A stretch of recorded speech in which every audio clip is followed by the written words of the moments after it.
Hello friends, मेरा नाम है अफजल मंसूरी और स्वागत है आपका हमारे इस यूट्यूब चैनल नोबल एकेडमी में। आज से हम स्टार्ट करने जा रहे हैं हमारे 12th का एक नया सफर। तो आज हम 12th के अंदर एक नया चैप्टर देखने वाले हैं। पहला चैप्टर स्टार्ट करते हैं। वैसे तो ये चैप्टर नंबर 3 है, लेकिन हमारे यूट्यूब चैनल का ये पहला चैप्टर है जिसका नाम है मनी एंड इन्फ्लेशन। बहुत ही प्यारा चैप्टर है, छोटा सा चैप्टर है। अगर आप पूरी वीडियो देखते हैं तो ये चैप्टर आपको पूरा समझ में आ जाएगा और आई थिंक याद भी हो जाएगा आपको। ये चैप्टर इतना आसान है। ये चैप्टर की अगर हम बात करें तो चैप्टर जो है वो 8 मार्क्स का है। 8 मार्क्स का ये चैप्टर है। बोर्ड एग्जाम में 8 मार्क्स का आता है और अगर हम जनरल ऑप्शंस ले लें तो जनरल ऑप्शंस के साथ ये 10 मार्क्स का चैप्टर बन जाता है, जिसमें से 5 मार्क्स का जो क्वेश्चन है वो तो सेक्शन ई में पूछा जाता है सिर्फ। तो 5 मार्क्स का क्वेश्चन जो आएगा वो सिर्फ सेक्शन ई में आएगा।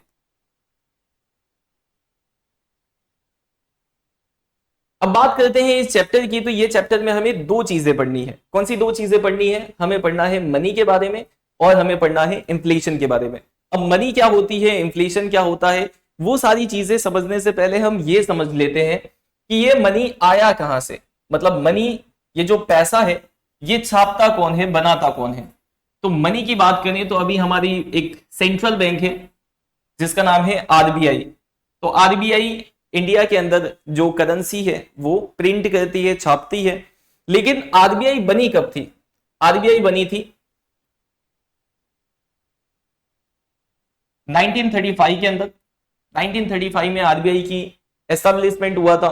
उससे पहले तो आरबीआई थी नहीं, तो पैसे कौन छापता था? या आज से हम हजारों साल पहले की बात करें, जब ना कोई मशीनरी होती थी ना बैंकें होती थी, तो ये फिर पैसे छापते कौन थे? फिर पैसा कैसे बनता था? और जब उस टाइम पे पैसा था ही नहीं तो फिर एक्सचेंज कैसे होता था, सामान को खरीदा कैसे जाता था? यहां पे आप देख पा रहे होंगे, यहां पे एक फोटो दिया है जिसके अंदर एक शेख साहब है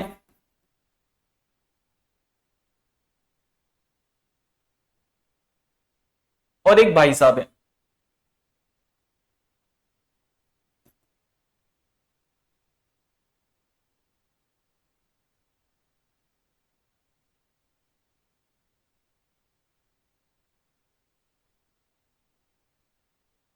अब ये जो भाई साहब है, ये शेख साहब को कुछ चीजें बेच रहे हैं और उसके बदले में शेख साहब जो, वो उनको कुछ करेंसी दे रहे हैं, पैसा दे रहे हैं। तो इस तरीके से गुड्स का एक्सचेंज होता है। जब भी हम कोई सामान खरीदने जाते हैं तो हम उसके बदले में, सामान के बदले में कुछ ना कुछ पैसा देते हैं और वो पैसा देके हम वो सामान ले लेते हैं। लेकिन सवाल ये है, जब आज से हजारों साल पहले ये जो करेंसी था, यानी कि इसे हम मनी कहते हैं, ये जब मनी होता ही नहीं था, जब ये पैसे बनते ही नहीं थे, मशीनरी थी ही नहीं, तो आज से हजारों साल पहले एक्सचेंज कैसे होता था, सामान को खरीदा और बेचा कैसे जाता था? तो वही हमें ये चैप्टर में पढ़ना है कि आज से हजारों साल पहले चीजों को कैसे खरीदा और बेचा जाता था, एक्सचेंज कैसे होता था। फिर उसके बाद ये मनी जो है, ये मनी कैसे आया, किस तरीके से इसका एवोल्यूशन हुआ। फिर उसके बाद हम पढ़ेंगे मनी के बारे में। फिर उसके बाद हम पढ़ेंगे लास्ट में इन्फ्लेशन के बारे में। तो चलिए स्टार्ट करते हैं। यहां पे आप देख पा रहे होंगे ये 2 फोटो है। उसमें एक है हमारे भाई साहब, ये है भाई साहब, और ये है हमारी मैडम जी। सॉरी, हमारी नहीं है, किसी ना किसी की होंगी। ये है मैडम। अब ये भाई साहब के पास क्या है? भाई साहब के पास एक शिप है, ठीक है। और वो भाई साहब क्या करते हैं, ये शिप जो है ये मैडम जी को दे रहे हैं। और मैडम जी के पास क्या है? मैडम जी के पास टोमेटो है। तो मैडम जी क्या करती हैं, ये टोमेटो किसको दे दी है? भाई साहब को। ऐसा क्यों हो रहा है कि भाई साहब के पास शिप है, पर भाई साहब को किसकी जरूरत है? उनको जरूरत है टोमेटो की, टमाटर की। और ये मैडम जी के पास टमाटर है और इनको किसकी जरूरत है? शिप की। तो इन्होंने आपस में डिसाइड किया, क्यों ना हम एक काम करें कि टमाटर आप रख लो और शिप मुझे दे दो। तो इस तरीके से दोनों ने क्या किया, टमाटर और शिप्स का एक्सचेंज किया। इसी एक्सचेंज को बोला जाता है बार्टर सिस्टम। इसी एक्सचेंज को क्या कहा जाता है? इसी को कहा जाता है बार्टर सिस्टम, जिसके अंदर क्या होता है, एक गुड्स का एक्सचेंज होता है दूसरे गुड्स के बदले में। बार्टर सिस्टम में क्या होता है, एक गुड्स एक्सचेंज किया जा रहा है अगेंस्ट दूसरा गुड्स, एक गुड्स दिया जा रहा है दूसरे गुड्स के बदले में। यहां पे शिप दिया जा रहा है किसके बदले में, टोमेटो के बदले में। आइए एक और एग्जांपल देखते हैं। यहां पे दो भाई साहब, ये हैं भाई साहब 1 और ये हैं भाई साहब 2। भाई साहब 1 जो है इनके पास मीट है, टंगरी है, और भाई साहब जो 2 हैं इनके पास फिश है, मछली।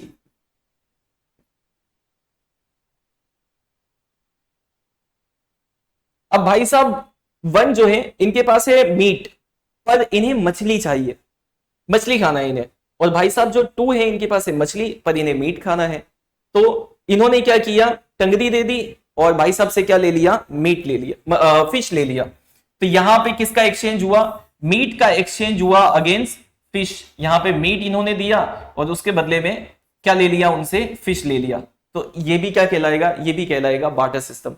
तो कुछ इस तरीके से आज से हजारों साल पहले गुड्स एंड सर्विस का एक्सचेंज होता था, जिसमें एक गुड्स दिया जाता था,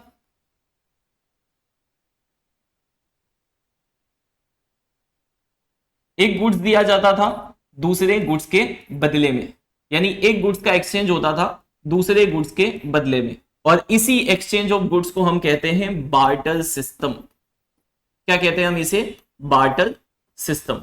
तो हमारा जो चैप्टर है वो स्टार्ट होता है इसी बार्टर सिस्टम से। तो बार्टर सिस्टम क्या हो गया।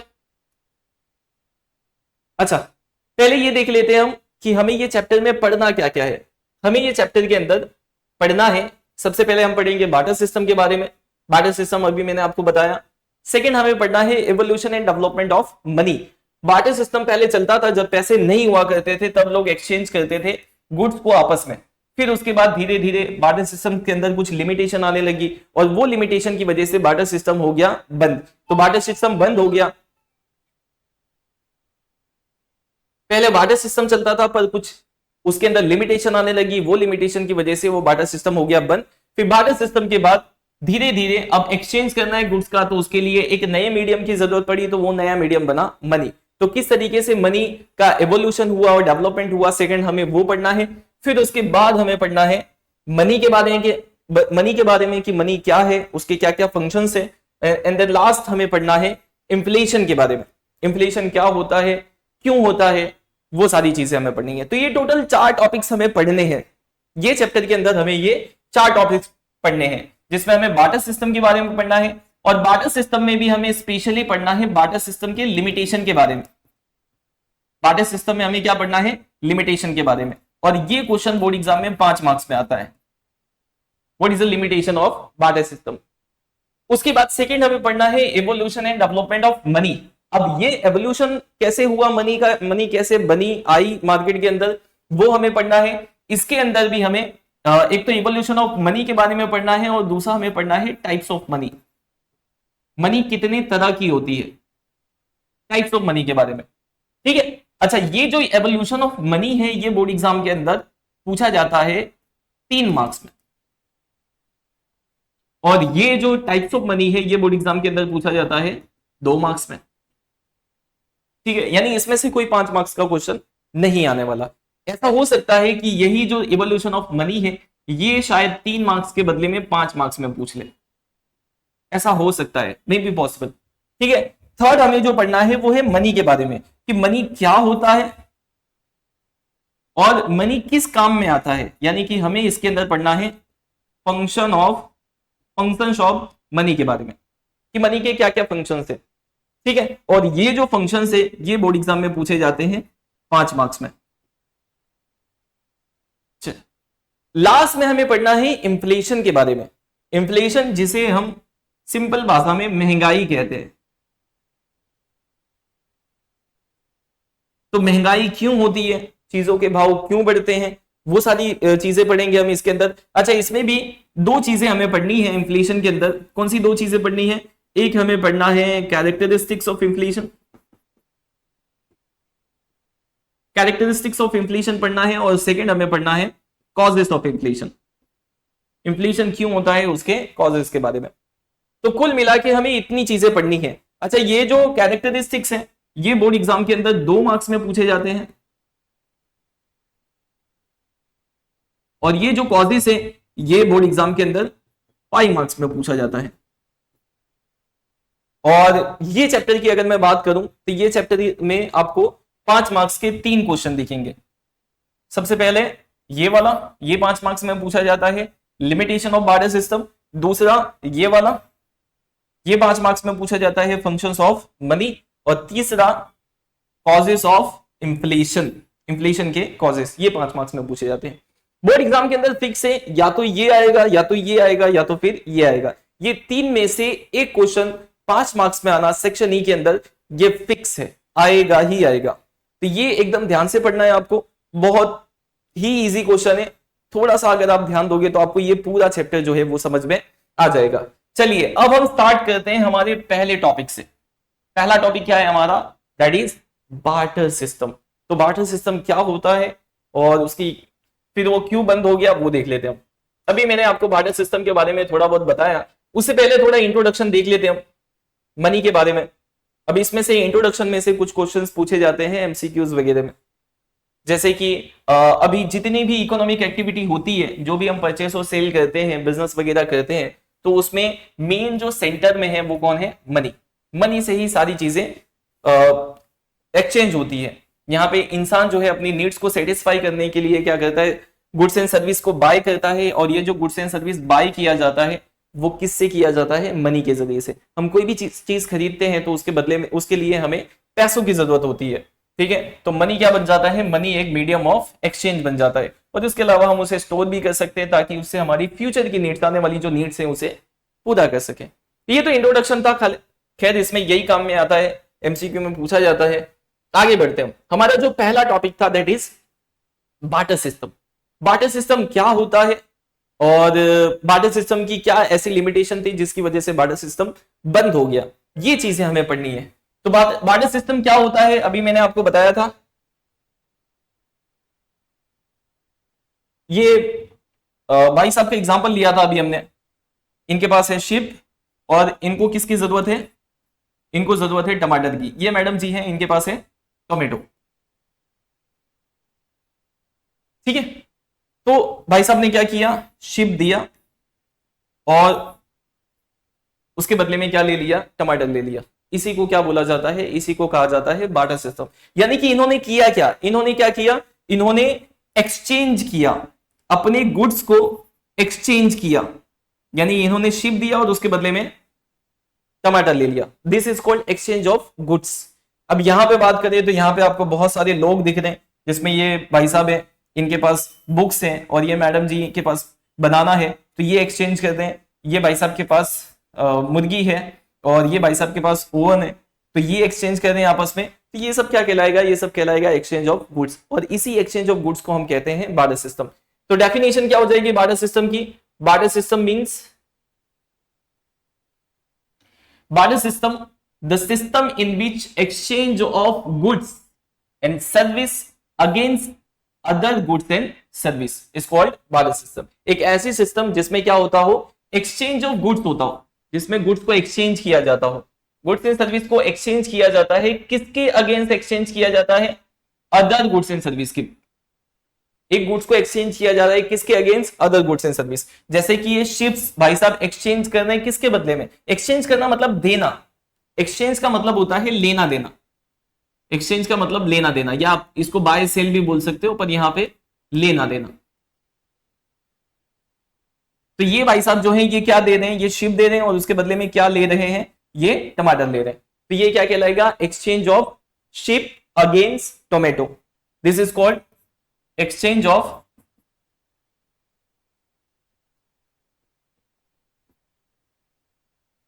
Ship again tomato.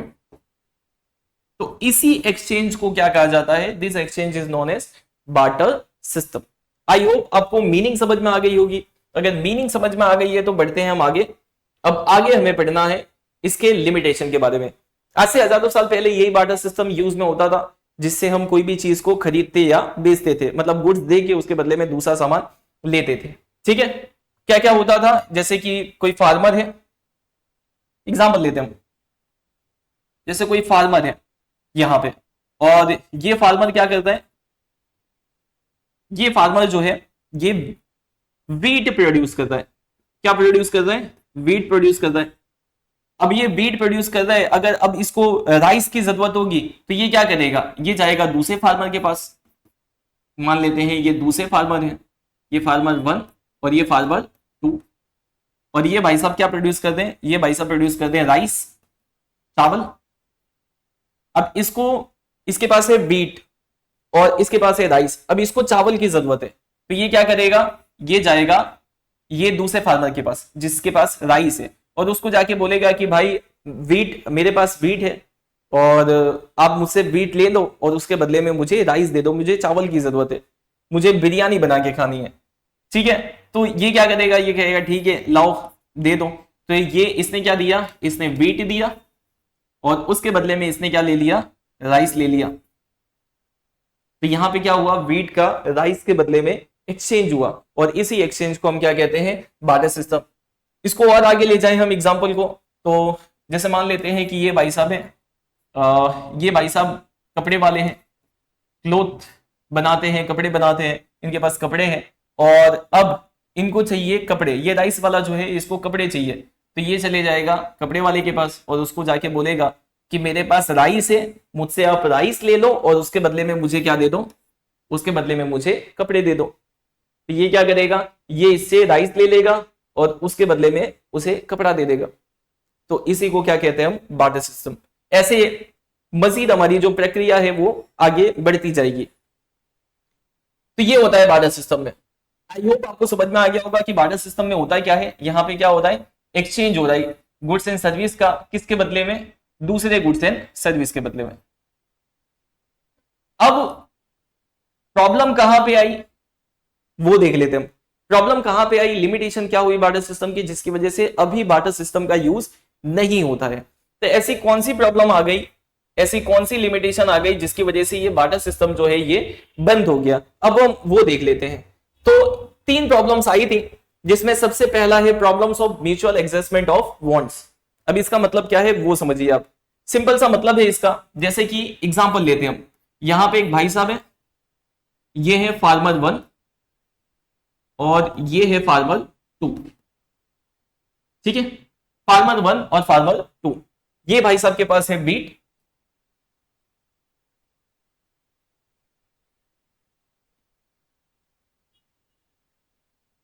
ये भाई साहब के पास है वीट, और ये भाई साहब के पास है राइस। अब ये भाई साहब जो है वीट वाले, इनको चावल चाहिए, राइस चाहिए, तो ये जाते हैं किसके पास, ये जाते हैं चावल वाले के पास। इनको किसकी जरूरत है, इनकी वांट्स क्या है, इनको राइस चाहिए, तो वो कहते हैं कि मुझसे वीट ले ले और उसके बदले में मुझे क्या दे दे, चावल दे दे। पर ये जो चावल वाला है, राइस वाला है, ये कहता है कि मुझे वीट की जरूरत नहीं है। क्या कहता है ये, कि मुझे वीट की जरूरत नहीं है, मुझे चाहिए कपड़े। यानी ये भाई साहब को किसकी जरूरत है, ये भाई साहब को जरूरत है क्लोथ की। ये भाई साहब वीट वाले हैं, इनको क्या चाहिए, इनको चाहिए राइस, चावल चाहिए, तो ये जाते हैं चावल वाले के पास और उससे जाके कहते हैं कि आप मुझसे वीट ले लें और उसके बदले में आप मुझे क्या दे दें, आप मुझे चावल दे दें, राइस दे दें। पर ये जो राइस वाला बंदा है, ये कहता है कि मुझे वीट की जरूरत नहीं है, मुझे चाहिए कपड़े, मुझे कपड़े की जरूरत है, तो आप मुझे कपड़े ला के दें तो मैं आपको चावल दूंगा। पर ये भाई साहब के पास क्या है, ये भाई साहब के पास तो वीट है। ठीक है, तो इस तरीके से यहां पे हो क्या रहा है, यहां पे क्या प्रॉब्लम आ रही है वो देखिए आप। यहां पे प्रॉब्लम आ रही है कि ये भाई साहब की नीड्स है, वांट है, ये भाई साहब की वांट है राइस। ठीक है, और ये भाई साहब की वांट क्या है, ये भाई साहब की वांट है, यानी नीड है कपड़े की। ठीक है, तो ये भाई साहब के पास वीट है और इनको क्या चाहिए, इनको चाहिए राइस। तो जो इनको चाहिए वो तो इसके पास है, इनको राइस चाहिए वो तो इसके पास है, पर ये जिसके पास राइस है उसको वीट की जरूरत नहीं है, उसको किसकी जरूरत है, क्लोथ की।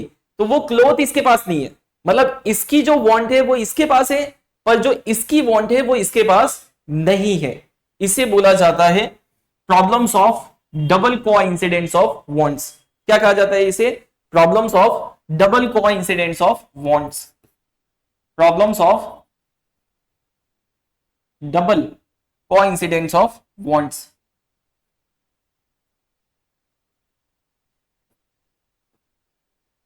Double coincidence of wants.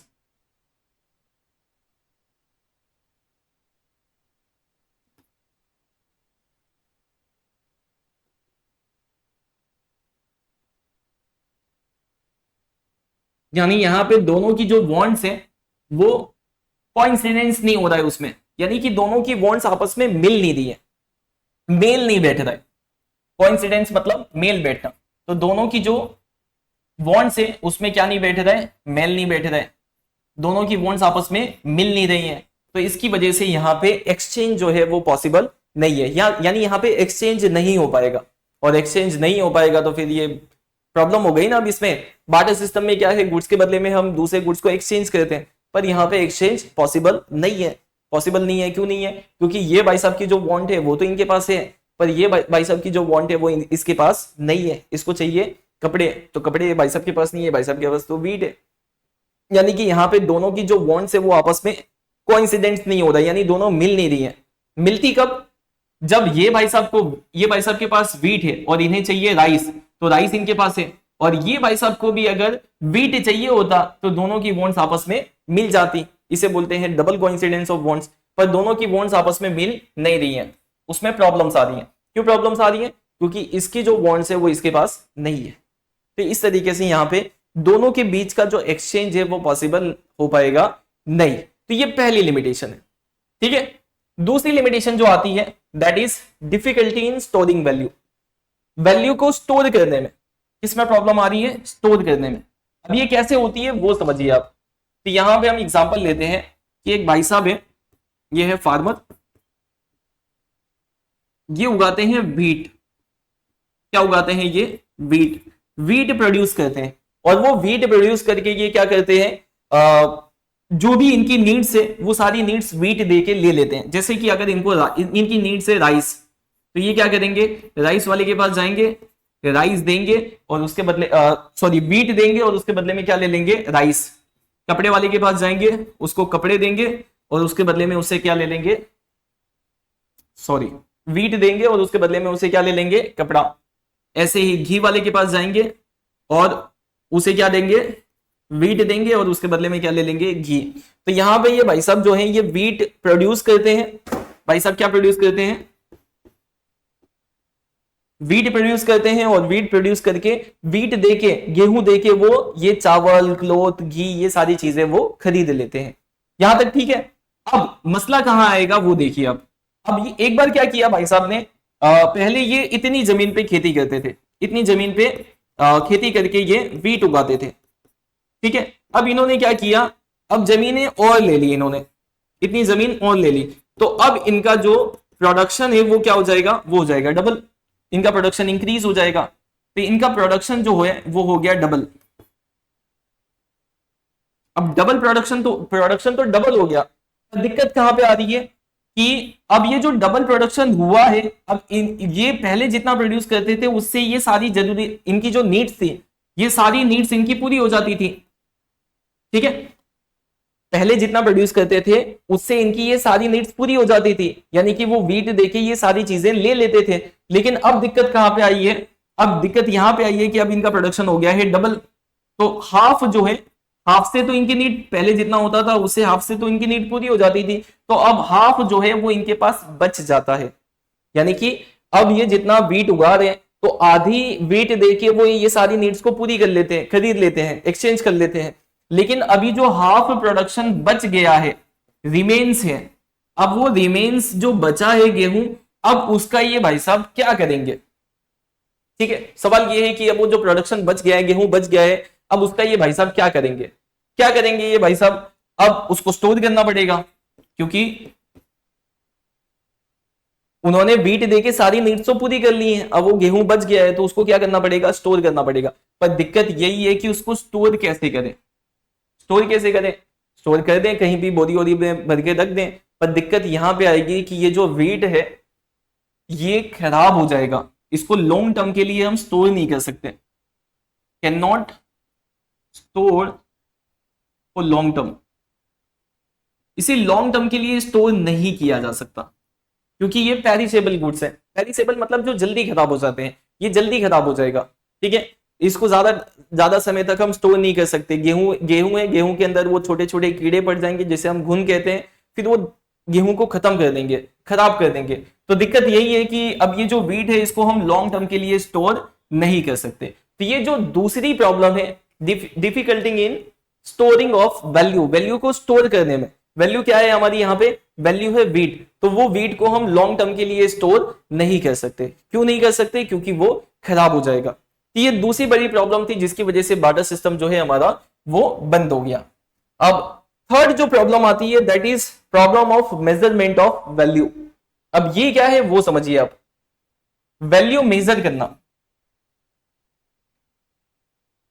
जैसे कि यहां पे अभी हमने एग्जांपल लिया था कि यहां पे दो भाई साहब है, एक है ये फार्मर वन जो क्या प्रोड्यूस करता है, जो प्रोड्यूस करता है वीट, और ये है फार्मर टू जो क्या प्रोड्यूस करता है, राइस। अब ये जो फार्मर वन है ये वीट प्रोड्यूस करता है और फार्मर टू के पास है राइस। अब इसको वीट वाले को वीट देके राइस लेना है, तो ये जाता है वीट वाले के पास, राइस वाले के पास।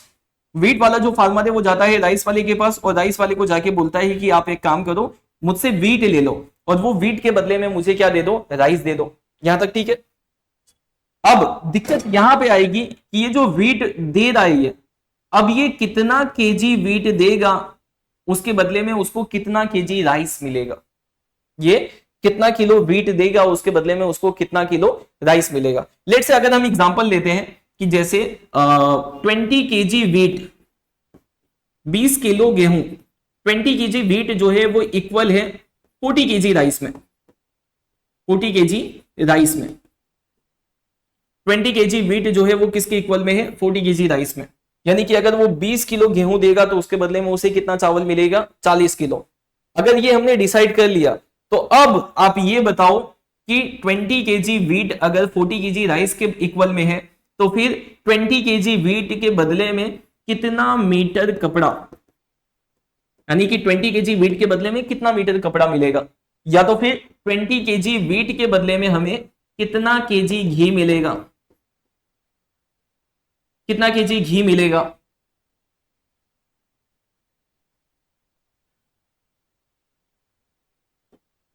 या तो फिर 20 केजी वीट के बदले में हमें कितने पैर्स ऑफ शूज मिलेंगे, ठीक है। या तो कितने की 1 किलो घी के बदले में, 1 किलो घी के बदले में कितना मीटर कपड़ा, कितना क्लॉथ मिलेगा, या 1 किलो घी के बदले में कितना केजी राइस मिलेगा। तो ये सब क्या है, ये सब है वैल्यू। कौन सी value, measurement of value, value measure करना कि 20 केजी वीट अगर 40 केजी राइस के इक्वल में है तो फिर 20 केजी वीट जो है उससे कितना मीटर कपड़ा मिलेगा, उससे कितना किलो घी मिलेगा, या कितने पैच ऑफ शूज मिलेंगे, या 1 किलो घी के बदले में कितना मीटर कपड़ा, या 1 किलो घी के बदले में कितना किलो राइस। ये सब वैल्यू मेजर करना है। अब उस टाइम पे जब किसी को किसी चीज की वैल्यू पता ही नहीं थी तो उस टाइम पे वैल्यू को कैसे मेजर किया जाता होगा, तो ये सबसे बड़ी प्रॉब्लम थी, वैल्यू को मेजर करने की प्रॉब्लम। और इसी सारी प्रॉब्लम्स की वजह से बार्टर सिस्टम जो है हमारा वो एंड हो गया, यानी खत्म हो गया। फिर उसके बाद धीरे धीरे आया मनी, एवोल्यूशन हुआ मनी का। तो ये 3 लिमिटेशन है। कौन से 3 लिमिटेशन, एक सबसे पहला म्यूचुअल एडजस्टमेंट ऑफ वांट्स, यानी कि वांट्स जो है, वांट्स मतलब नीड्स, नीड जो है वो म्यूचुअली एडजस्ट नहीं हो रही थी, ठीक है, एडजस्टमेंट नहीं हो रहा था। कैसे एडजस्टमेंट नहीं हो रहा था, इसके पास वीट है और इसकी वांट है राइस, पर जिसके पास राइस है उसको वीट की जरूरत नहीं है, उसको चाहिए क्लॉथ। तो इसकी जो नीड है वो इसके पास है, पर इसकी जो नीड है वो इसके पास नहीं है, तो दोनों की वांट्स आपस में एडजस्ट नहीं हो पा रही है। दूसरी कौन सी प्रॉब्लम थी, स्टोरिंग वैल्यू को स्टोर करना।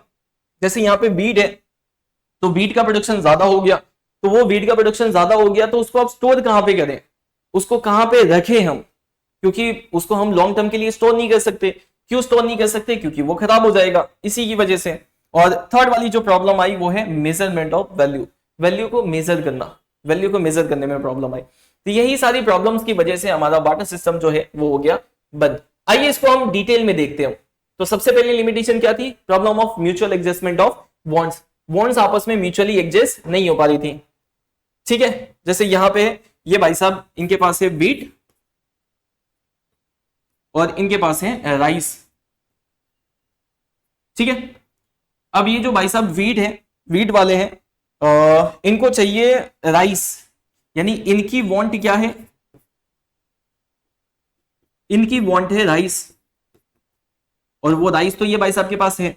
पर ये जो राइस वाले भाई साहब हैं, इनकी जो वांट है वो है क्लोथ, इनको कपड़े की जरूरत है, इनको राइस इनको वीट नहीं चाहिए, यानी कि ये दोनों की वांट्स आपस में एडजस्ट नहीं हो पा रही है।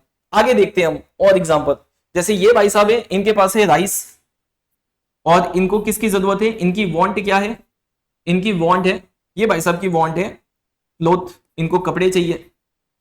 पर जो ये कपड़े वाले भाई साहब है, ये है क्लोथ वाले भाई साहब, इनकी वांट क्या है, इनकी वांट है घी, इनको चाहिए घी। मतलब जो ये भाई साहब की वांट है, ये क्लोथ वाले हैं, ये राइस वालों को किसकी जरूरत है, कपड़े की। पर ये जो कपड़े वाले भाई साहब हैं, इनको राइस की जरूरत नहीं है, इनको क्या चाहिए, घी। तो घी तो ये भाई साहब के पास है नहीं, तो फिर यहां पे ये दोनों के बीच में अब एक्सचेंज पॉसिबल ही नहीं है। अब आगे देखते हैं। अब ये भाई साहब जो है कपड़े वाले, इनको क्या चाहिए, इनको चाहिए घी, इनकी जो वांट है वो है घी, घी खाना है भाई साहब को। पर ये जो घी बनाने वाला जो मिल्क मैन है हमारा, उसके पास घी तो है, लेकिन उसको कपड़े नहीं चाहिए, उसको जरूरत है दाल की, पल्सिस की। यानी कि यहां पे भी दोनों की वांट्स आपस में एडजस्ट नहीं हो पा रही है। तो इसी को बोला जाता है problems of mutual adjustment of wants. Wants आपस में म्यूचुअली एडजस्ट नहीं हो पा रही है, एडजस्ट नहीं हो पा रही है मतलब आपस में वांट्स जो है वो मेल नहीं बैठ रहा है उनका, तो यहां पे फिर पॉसिबल ही नहीं है। ठीक है, वही एग्जांपल आपकी टेक्स्ट बुक में दिया है कि जिस बंदे के पास वीट है और वो वीट एक्सचेंज करना चाहता है राइस के बदले में, पर जिसके पास राइस है उसको वीट की जरूरत नहीं है, उसको किसकी जरूरत है, क्लोथ की। यानी not need wheat but cloth, उसको वीट की जरूरत नहीं है, उसको वीट वाले को किसकी जरूरत, राइस वाले को किसकी जरूरत है, क्लोथ की। आगे देखते हैं हम। अब जिसके पास क्लोथ है, कपड़ा है, तो उसको राइस की जरूरत नहीं है।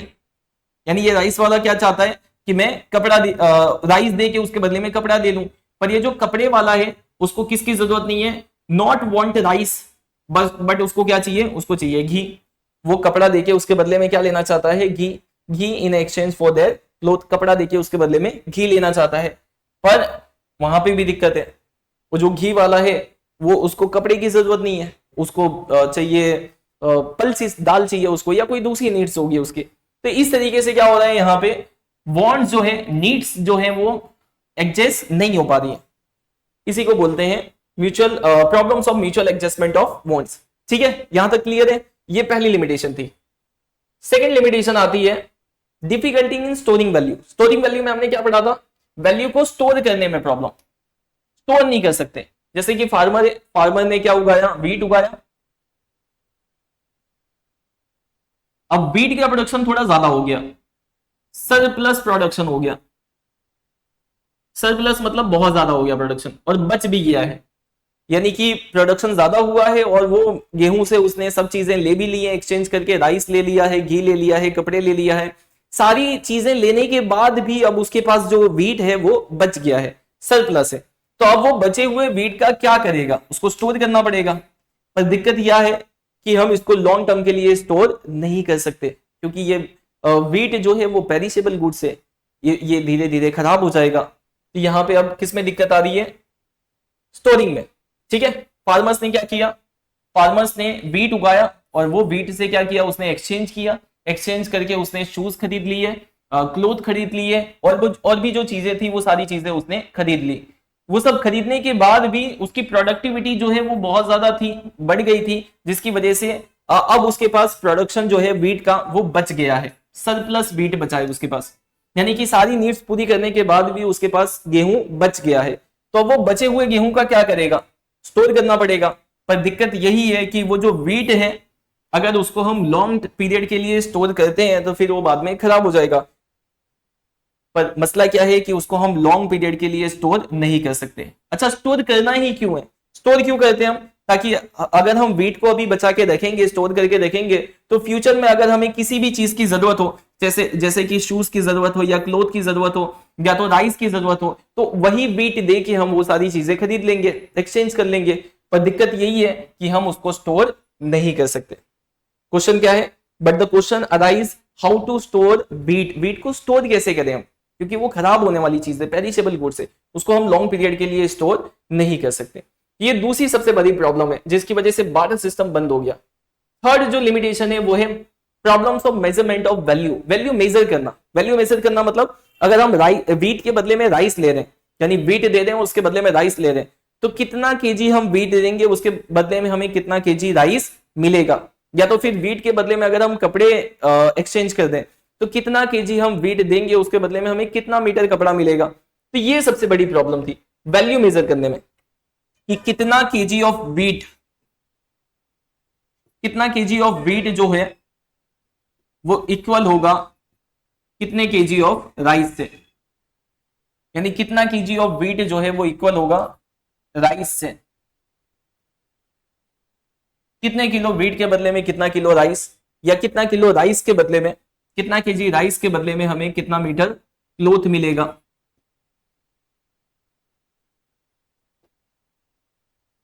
या कितना मीटर क्लोथ के बदले में हमें कितना केजी ऑफ घी मिलेगा। ये सब प्रॉब्लम है ना, वैल्यू कैसे डिसाइड करें हम कि कितने मीटर कपड़े के बदले में कितना किलो हमें घी मिलेगा, या कितना केजी राइस के बदले में कितना किलो घी मिलेगा। तो ये सबसे बड़ी प्रॉब्लम थी वैल्यू मेजर करने में। ठीक है, यहां पे हम क्या करते हैं, अभी वीट और राइस का तो एक्सचेंज करना सिंपल है। जैसे अभी हमने देखा कि 20 किलो राइस जो है वो 40 किलो 20 किलो वीट जो है वो 40 किलो राइस के इक्वल में है, वो सिंपल है, वो डिसाइड करना, उसकी एक्सचेंज वैल्यू डिसाइड करना सिंपल है। लेकिन हम क्या करते हैं, वीट के बदले में सिर्फ राइस नहीं ले रहे और भी बहुत सारी चीजें ले रहे हैं ना। हम कौन सी चीजें ले रहे हैं हम, जैसे कि वीट के बदले में हम क्या ले रहे हैं, राइस ले रहे हैं, और उसके अलावा हम क्या ले रहे हैं, घी ले रहे हैं, टेक्सटाइल यानी कपड़े ले रहे हैं हम। ठीक है, तो उसकी वैल्यू क्या होगी, जैसे अगर 20 किलो जो वीट है वो 40 किलो राइस के इक्वल में है, तो 1 केजी घी के बदले में कितना मीटर कपड़ा मिलेगा, 1 केजी घी के बदले में कितना केजी राइस मिलेगा, या 1 केजी वीट के बदले में कितना मीटर कपड़ा मिलेगा। तो ये सारी वैल्यू डिसाइड करना और इसको याद रखना ये बहुत ज्यादा डिफिकल्ट था। उस टाइम की बात कर रहा हूं मैं, आज से हजारों साल पहले ये सारी चीजें, ये सब चीजों की वैल्यू डिसाइड करना और उसको याद रखना ये बहुत ज्यादा डिफिकल्ट था। तो ये था, ये 3 लिमिटेशन थी जिसकी वजह से हमारा बार्टर सिस्टम जो है वो एंड हो गया है। और इसी एंड की वजह से धीरे धीरे अब जन्म हुआ एक नई मीडियम का, जिससे हम चीजों को एक्सचेंज कर सके, और फिर वो मीडियम बना मनी। तो मनी क्या होता है और उसका एवोल्यूशन कैसे हुआ वो हम देखेंगे नेक्स्ट पार्ट में। मेरा नाम है अफजल मंसूरी, स्वागत है आपका हमारे इस चैनल नोबल एकेडमी में। प्रीवियस लेक्चर में हमने बार्टर सिस्टम के बारे में पढ़ा था, उसमें बार्टर सिस्टम की हमने मीनिंग देखी थी और उसका लिमिटेशन देखा था। इस लेक्चर के अंदर हम देखने वाले हैं कि किस तरीके से बार्टर सिस्टम का एंड आया, और फिर वो बार्टर सिस्टम एंड होने के बाद आज हम जो गुड्स एंड सर्विस का एक्सचेंज करते हैं वो करते हैं मनी से। तो ये जो मनी है ये किस तरीके से इसका एवोल्यूशन हुआ वही हम ये लेक्चर में डिस्कस करने वाले हैं। तो आज का हमारा टॉपिक है इवोल्यूशन ऑफ मनी। तो पहले हमने क्या देखा था कि पहले चलती थी एक सिस्टम जिसका नाम था बार्टर सिस्टम, जिसके अंदर बार्टर सिस्टम में क्या होता था, गुड्स एक्सचेंज होती थी for another goods and service के लिए। जैसे कि यहाँ पे एक भाई साहब है, इनके पास शिप है और ये भाई साहब के पास टोमेटो है, तो ये शिप दे के उसके बदले में क्या ले रहे हैं, टोमेटो ले रहे हैं, टमाटर ले रहे हैं। तो ये थी बार्टर सिस्टम जिसके अंदर exchange of goods and service होता था। फिर उसके बाद बार्टर सिस्टम बंद हो गया। फिर उसके बाद जब राजाओं महाराजाओं का जमाना आया तो उसके अंदर यूज होने लगी मेटल की कॉइन्स। तो ये मेटल कॉइन्स बनाई जाती थी राजा महाराजाओं के जमाने में। तो वो लोग ये कॉइन्स का यूज करते थे अपने किंगडम के अंदर इसको एक्सचेंज करने के लिए। फिर इसमें भी कुछ लिमिटेशन आई जिसकी वजह से ये बंद हो गया, और फिर उसके बाद आया फाइनली हमारा पेपर मनी जिसे हम मनी कहते हैं। फिर उसके बाद बैंकिंग सिस्टम और डेवलप्ड हुआ, फिर उसके बाद प्लास्टिक मनी आया, फिर उसके बाद ऑनलाइन पेमेंट और ये सारी चीजें डिजिटल मनी वगैरह आया है। तो यही पूरी प्रोसेस हम देखने वाले हैं कि किस तरीके से मनी का एवोल्यूशन हुआ, यानी मनी बनी है। ठीक है, स्टार्ट करते हैं। तो सबसे पहले स्टार्टिंग में क्या चलता था, बार्टर सिस्टम चलता था। बार्टर सिस्टम में हमें कोई भी चीज एक्सचेंज करनी होती थी तो वो एक्सचेंज करने के लिए हम किसका यूज करते थे, गुड्स का। जैसे कि फॉर एग्जांपल अगर हमें एप्पल चाहिए तो एप्पल के लिए हम किसका यूज करते थे, एप्पल चाहिए तो वो एप्पल हम कैसे लेते थे, तो वो हम हमारे पास जो भी सामान है हम वो सामान दे के उसके बदले में कोई दूसरा सामान लेते थे। यानी कि अगर हमारे पास क्लोथ है तो हम क्या करते थे, क्लोथ दे के क्या बाय करते थे, एप्पल खरीदते थे। यानी कपड़ा दिया और उसके बदले में हमने एप्पल ले लिया। यानी कि ये जो क्लोथ था हमारा, ये किसका काम करता है, ये काम करता है एक एक्चुअली मनी का, पैसों का काम करता है। जैसे अभी हमें एप्पल खरीदना हो तो हम क्या करेंगे, दुकानदार को हम पैसे देंगे और उससे हम एप्पल ले लेंगे। पर उस टाइम पे जब मनी था ही नहीं तब लोग गुड्स देके सामान खरीदते थे। तो यहां पे कपड़ा देके उन्होंने एप्पल खरीदा, तो कपड़ा देके खरीदा तो ये क्लोथ क्या कहलाएगा, मनी। अब ये क्लोथ है क्या, ये एक कमोडिटी है। क्लोथ क्या है, एक कमोडिटी है, यानी एक सामान है। तो ये क्या कहलाएगा, कमोडिटी मनी। ये क्लोथ क्या कहलाएगा, ये कहलाएगा कमोडिटी मनी। ठीक है, तो सबसे पहला कमोडिटी मनी। अब ये कमोडिटी मनी कहां चलता था, ये चलता था बार्टर सिस्टम के अंदर। बार्टर सिस्टम के अंदर ये कमोडिटी मनी चलता था, जिसमें कोई भी गुड्स एंड सर्विस को एक्सचेंज करना हो तो उसके लिए गुड्स यानी कमोडिटी देके सामान को खरीदा जाता था। तो वो बन जाएगा हमारे लिए कमोडिटी मनी। अब सवाल ये है कि ये बंद क्यों हो गया, यानी ये जो गुड्स देके हम दूसरा सामान लेते थे, दूसरा गुड्स लेते थे, तो ये बंद क्यों हो गया। तो इसके बंद होने का रीजन हमने बार्टर सिस्टम में पढ़ा था। बार्टर सिस्टम के अंदर वो 3 लिमिटेशन हमने पढ़ी थी जिसकी वजह से बार्टर सिस्टम जो है वो एंड हो गया। कौन सी 3 लिमिटेशन थी, सबसे पहला था problems of mutual adjustment of wants आपस में म्यूचुअली एडजस्ट नहीं करती थी। दूसरा प्रॉब्लम था problems of difficulty in storing value, store करने में उसको प्रॉब्लम आती थी, उसको स्टोर नहीं कर सकते थे हम। और तीसरा प्रॉब्लम था problem of measurement of value major करने में प्रॉब्लम आती थी। जैसे कितने किलो घी के बराबर कितना राइस, कितने किलो घी के बराबर कितना वेट, ठीक है, तो ये कितने किलो घी के बराबर कितना मीटर कपड़ा, ये सब वैल्यू मेजर करने में दिक्कत आती थी। तो वो 3 लिमिटेशन की वजह से, कौन सी 3 लिमिटेशन थी, सबसे पहला problem of mutual adjustment of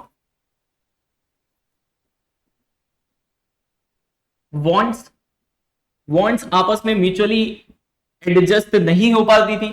यानी कि अगर मेरे पास राइस है और मुझे कपड़े चाहिए तो मैं कपड़े वाले के पास जाता था, उससे कहता था भाई मेरे से राइस ले ले और मेरे को कपड़े दे दे, पर कपड़े वाला कहता था मुझे राइस ही नहीं चाहिए, वो कहता था मुझे घी चाहिए। अब मेरे पास तो घी था नहीं, तो यहां पे हमारी वॉन्ट जो है वो आपस में म्यूचुअली एडजस्ट नहीं हो पा रही है। तो इसी को कहते हैं problems of mutually adjustment of wants. दूसरी लिमिटेशन क्या आती थी, सेकेंड लिमिटेशन थी difficulty in storing of value. Difficulty in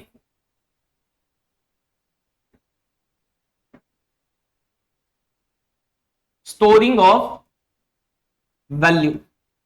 value को स्टोर करने में। जैसे वीट है मेरे पास, तो अब वो वीट को मैं स्टोर कैसे करूंगा, क्योंकि उसको लॉन्ग टर्म के लिए स्टोर नहीं कर सकती क्योंकि पेरिशेबल गुड्स है, यानी वो जल्दी खराब हो जाता है, तो उसको हम साल 2 साल 3 साल के लिए स्टोर नहीं कर सकते। और तीसरी प्रॉब्लम कहां आती थी, तीसरी प्रॉब्लम आती थी difficulty in measuring of value major करने में। वैल्यू मेजर करना मतलब कितने किलो घी के बराबर में कितना चावल, कितने किलो चावल के बराबर में कितना मीटर कपड़ा, तो ये वैल्यू मेजर करने में बहुत सारी डिफिकल्टी आती थी। तो ये 3 लिमिटेशन थी, ये 3 लिमिटेशन की वजह से बार्टर सिस्टम जो है हमारा एंड हो गया।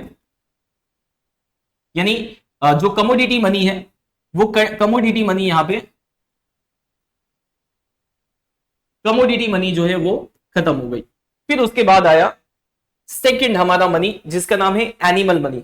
अब ये एनिमल मनी क्या होता है, तो यहां पे जैसे कमोडिटी मनी में हम कमोडिटी यानी गुड्स देते थे, उसके बदले में हम दूसरा सामान लेते थे, ऐसे ही एनिमल मनी में एनिमल्स को दे के उसके बदले में दूसरा सामान लिया जाता था। एनिमल जैसे कि काऊ हो गई, बफेलोज हो गए या हॉर्स, तो काऊ, बफेलो, हॉर्स ऐसे एनिमल्स को यूज किया जाता था exchange of goods and service, यानी कि काऊ, बफेलो, हॉर्स ये दे के कोई दूसरा सामान खरीदा जाता था। फॉर एग्जांपल अगर मेरे पास काऊ है और मुझे राइस की जरूरत है, तो मैं क्या करूंगा, राइस वाले के पास जाऊंगा, उसको गाय दूंगा, काऊ दूंगा और उसके बदले में मैं क्या ले लूंगा, राइस ले लूंगा। तो ये कहलाएगा मैंने गुड्स खरीदा, उसके बदले में मैंने क्या दिया, एनिमल दिया, तो ये कहलाएगा एनिमल मनी।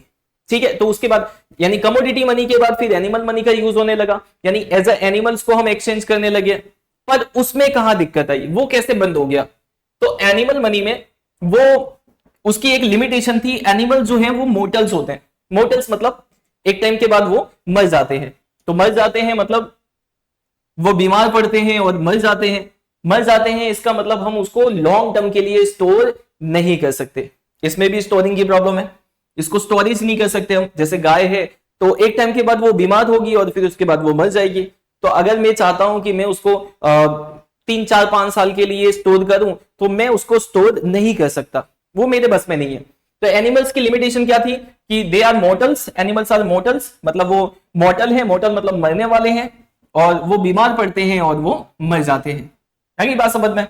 कौन से एनिमल्स का यूज किया जाता था, हॉर्स, काऊ एंड बफेलोस का। ये सब एनिमल्स ऐसे थे जो बहुत काम में आते थे, जैसे कि हॉर्स काम में आता था ट्रांसपोर्टेशन में, काऊ एंड बफेलोस काम में आते थे एग्रीकल्चर के अंदर, डेयरी प्रोडक्शन में। तो इसीलिए ये एनिमल्स का ज्यादा यूज होता था। ठीक है, पर दिक्कत कहां पे थी, दिक्कत यहां पे थी कि हम उसको लॉन्ग टर्म के लिए स्टोर नहीं कर सकते। इसी की वजह से, यही रीजन की वजह से एनिमल मनी का यूज होना बंद हो गया। फिर उसके बाद आई हमारी मेटल मनी। मेटल मनी क्या होती है, मेटल मनी वो मेटल्स के जो कॉइन्स बनते थे, कब बनते थे, राजाओं के जमाने में। राजा महाराजा जो थे वो अपने मोहरे का एक कॉइन्स यानी अपनी एक कॉइन्स बनाते थे, सिक्का बनाते थे, जिसके ऊपर अपनी मोहर यानी स्टैंप लगवाते थे, और वही सिक्का जो है उनके पूरे किंगडम में चलता था। सोने चांदी के सिक्के बनाए जाते थे। ठीक है, तो मेटल मनी में क्या आएगा, मेटल मनी में ऐसे मेटल्स के कॉइन्स बनाए जाते थे, सोने चांदी के कॉइन्स बनाए जाते थे, और राजा महाराजा जो थे वो उसके ऊपर अपनी मोहर लगवाते थे, अपनी स्टैंप लगवाते थे, और उसको as a exchange, as a medium use किया जाता था एक्सचेंज के लिए। पर ये क्यों बंद हो गया, ये तो मेटल तो अच्छा था ना, मेटल को तो हम लॉन्ग टर्म के लिए स्टोर भी कर सकते हैं। मेटल ये तो कभी मरने वाला नहीं है, मतलब ये जो मेटल्स के कॉइन्स है ये तो मरने वाला नहीं है, इसको तो हम लॉन्ग टर्म के लिए स्टोर कर सकते हैं। फिर ये क्यों बंद हो गया, तो इसकी भी एक लिमिटेशन थी। क्या लिमिटेशन थी कि इसमें जैसे कि कोई राजा है, किंग है, ये उसका किंगडम है, ये उसका किंगडम है। अब राजा ने जो कॉइन बनवाया है, ये सिक्का बनवाया है, उसके ऊपर अपनी मोहर लगवाई है, तो वो मोहर की वजह से ये जो कॉइन है, ये कॉइन चलेगा सिर्फ उसके किंगडम के अंदर। अगर कोई बंदा वो किंगडम के बाहर जाके ये कॉइन को एक्सचेंज करके उससे कोई सामान खरीदना चाहता है तो वो कर सकता नहीं है। क्यों नहीं कर सकता, क्योंकि उसके ऊपर वो राजा की मोहर लगी है। तो अगर वो किसी दूसरे किंगडम में जाएगा तो वो दूसरी किंगडम वाले उसको एक्सेप्ट नहीं करेंगे। जैसे हमारे भारत की करेंसी अलग है, नेपाल की करेंसी अलग है, जापान की अलग है, तो हम हमारी करेंसी वहां नेपाल में ले जाके चलाएंगे तो वो लोग एक्सेप्ट नहीं करेंगे। वो कहेंगे नहीं भाई, ये हमारे नेपाल की करेंसी नहीं है, ये हमारे वहां ये नहीं चलता है। ऐसा ही सेम होता था यहाँ पे कि जैसे कि ये राजा का जो किंगडम होता था, वो राजा जो सिक्के बनवाता था उसके ऊपर अपनी मोहर यानी स्टैंप लगवाता था, और वो जो सिक्का है वो उसी किंगडम के अंदर चलता था, उसी किंगडम के अंदर ही उसको एक्सचेंज किया जा सकता था, वो किंगडम के बाहर वो चलता नहीं था। यानी कि इसका जो एरिया था वो लिमिटेड था, यानी सिर्फ लिमिटेड सोसाइटीज में या लिमिटेड रीजन में ही वो चलता था, उसके बाहर वो चलता नहीं था। इसी की वजह से मेटल मनी भी जो फॉर एक्सचेंज ऑफ मीडियम है वो बंद हो गया। ठीक है, तो यहाँ पे 3 मनी, कमोडिटी मनी वो क्यों बंद हो गया, क्योंकि वो बार्टर सिस्टम में लिमिटेशन की वजह से, बार्टर सिस्टम की लिमिटेशन की वजह से वो बंद हो गया। एनिमल मनी क्यों बंद हुआ, क्योंकि एनिमल जो है वो मोर्टल होते हैं, वो बीमार पड़ते हैं और मर जाते हैं, उसको हम लॉन्ग टर्म के लिए स्टोर नहीं कर सकते। और तीसरा मेटल मनी। मेटल मनी क्यों बंद हो गया? क्योंकि वो राजा महाराजा अपने मोहर लगवाते थे, जिसकी वजह से वो सिर्फ लिमिटेड प्लेस में चलता था, उसके बाहर वो चलता नहीं था। ठीक है, तो ये सारी लिमिटेशन की वजह से ये तीनों बंद हो गए। अब फिर अब आया मनी। कौन सा मनी? ये हमारा पेपर मनी। कैसे आया? तो अब धीरे धीरे क्या होने लगा, धीरे धीरे डेमोक्रेसी, हमारा इंडिया जो है वो डेमोक्रेसी बना। फिर उसके बाद इंडस्ट्रियलाइजेशन होने लगा। इंडस्ट्रियलाइजेशन मतलब नई नई इंडस्ट्रीज, बड़ी बड़ी इंडस्ट्रीज खुलने लगी। अब इंडस्ट्रीज, फैक्ट्रीज, कंपनी बड़ी बड़ी खुलेंगी तो उसके लिए क्या करना पड़ेगा, हमें सामान खरीदना पड़ेगा, बेचना पड़ेगा, तो बहुत सारा एक्सचेंज होगा। अब बहुत सारा एक्सचेंज होगा तो कोई मीडियम भी तो होना चाहिए ना, जिससे हम सामान को खरीद सके। जैसे फॉर एग्जांपल इंडस्ट्री है, अब वो इंडस्ट्री मैन्युफैक्चरिंग करती है, कोई प्रोडक्ट बनाती है, तो वो मैन्युफैक्चरिंग करने के लिए उसको रॉ मटेरियल परचेस करना पड़ेगा, रॉ मटेरियल खरीदना पड़ेगा। फिर वो रॉ मटेरियल खरीदेगी, फिर उसके बाद उससे फाइनल प्रोडक्ट बनाएगी, तो जो फाइनल गुड है, उसका फाइनल प्रोडक्ट है, उसको सेल करेगी। तो वो सेल करने के लिए, सेल करेगी तो उसके बदले में उसको कुछ पैसा चाहिए, तो उसके लिए कोई मीडियम होना चाहिए ना, जिससे ये इसको खरीदा और बेचा जा सके। तो फिर जैसे जैसे मतलब डेमोक्रेसी और इंडस्ट्रियलाइजेशन बढ़ता चला गया, वैसे वैसे मनी की जो नीड्स है वो भी बढ़ती चली गई, मनी की नीड्स बढ़ती चली गई। फिर सबने मिलकर डिसाइड किया, जो गवर्नमेंट है वो सबने मिलकर डिसाइड किया कि हमारे पास एक ऐसा मीडियम ऑफ एक्सचेंज होना चाहिए जिससे हम सारी चीजें खरीद और बेच सकें। तो उसी के हिसाब से फिर हमारा जो मनी है वो डेवलप्ड हुआ। और फिर उसके डेवलपमेंट के बाद कौन सा मनी बना हमारा? ये पेपर मनी।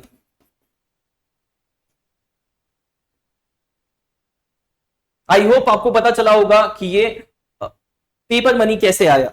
धीरे धीरे इंडस्ट्रियलाइजेशन हुआ, डेमोक्रेसी आई, तो इंडस्ट्रियलाइजेशन हुआ तो इंडस्ट्रीज वगैरह खुली, तो लोगों को परचेस और सेल करने के लिए, इंडस्ट्रीज को परचेस और सेल करने के लिए एक मीडियम की जरूरत पड़ी, तो वो मीडियम बना हमारा मनी। तो सेंट्रल गवर्नमेंट ने मिलके क्या बनाया? मनी बनाया। फिर अब पेपर मनी तो बन गया हमारा, लेकिन इसको और ज्यादा स्मूथ बनाने के लिए, यानी ये जो exchange of goods and service है, इसको और ज्यादा बेहतर बनाने के लिए इसको और ज्यादा डेवलप किया गया। फिर उसके बाद बैंकिंग सिस्टम जब आया, तो बैंकिंग सिस्टम के आने के बाद फिर बना ई मनी। ई मनी मतलब इलेक्ट्रॉनिक मनी। तो इस तरीके से नए नए कॉन्सेप्ट आने लगे मनी के, e money, plastic money, digital money, plastic. तो ये सारी जो नए कॉन्सेप्ट है ये आए बैंकिंग सिस्टम के बाद। ठीक है, ई मनी हो गया, प्लास्टिक मनी हो गया, डिजिटल मनी हो गया। तो ये सब कब आया? प्लास्टिक मनी, ये सब कब आया? बैंकिंग सिस्टम के डेवलपमेंट के बाद।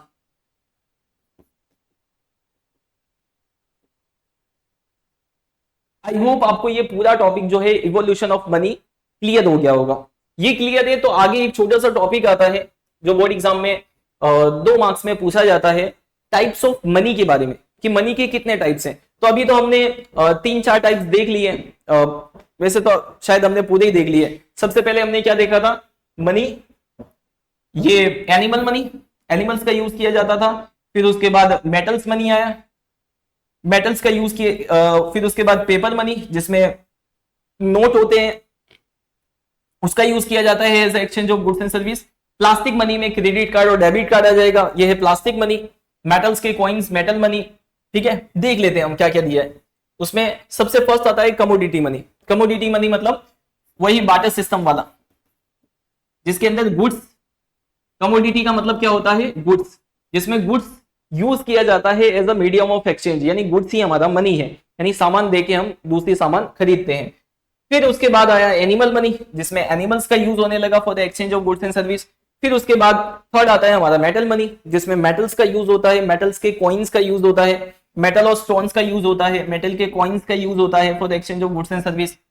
फिर उसके बाद आता है हमारा पेपर मनी। पेपर मनी मतलब जो नोट होती है हमारी, उसका यूज होता है। फिर उसके बाद प्लास्टिक मनी। प्लास्टिक मनी मतलब जो हमारा ATM card, credit card,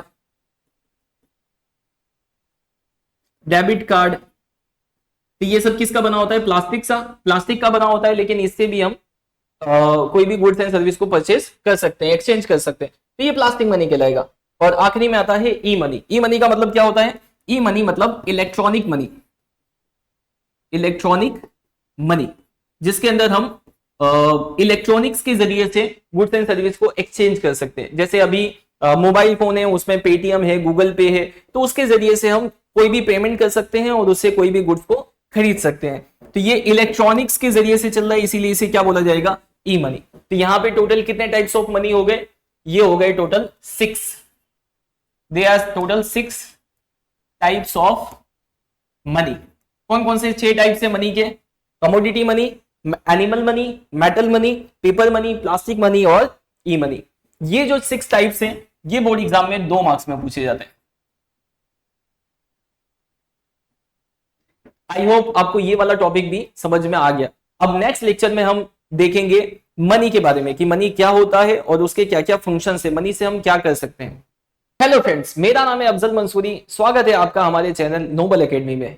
previous video में हमने डिस्कस किया था बार्टर सिस्टम के बारे में, उसमें हमने बार्टर सिस्टम की मीनिंग और उसकी लिमिटेशन देखी थी और ये भी देखा था कि बार्टर सिस्टम क्यों बंद हो गया।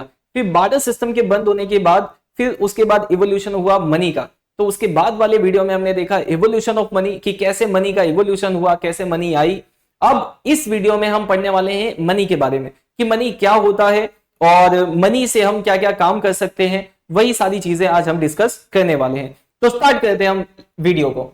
यहां पे आप देख पा रहे होंगे एक इमेज है और ये इमेज के अंदर एक भाई साहब है जिनके पास है पैसा, मनी, नोट है, पेपर मनी है और एक मैडम है उनके पास है बैग। तो यहाँ पे ये भाई साहब मनी देके उसके बदले में ये कोई सामान खरीद रहे हैं। तो यहाँ पे क्या कहते हैं हम, मनी से हम कोई भी सामान खरीद सकते हैं। तो मनी का यही काम है, मनी एक मीडियम है।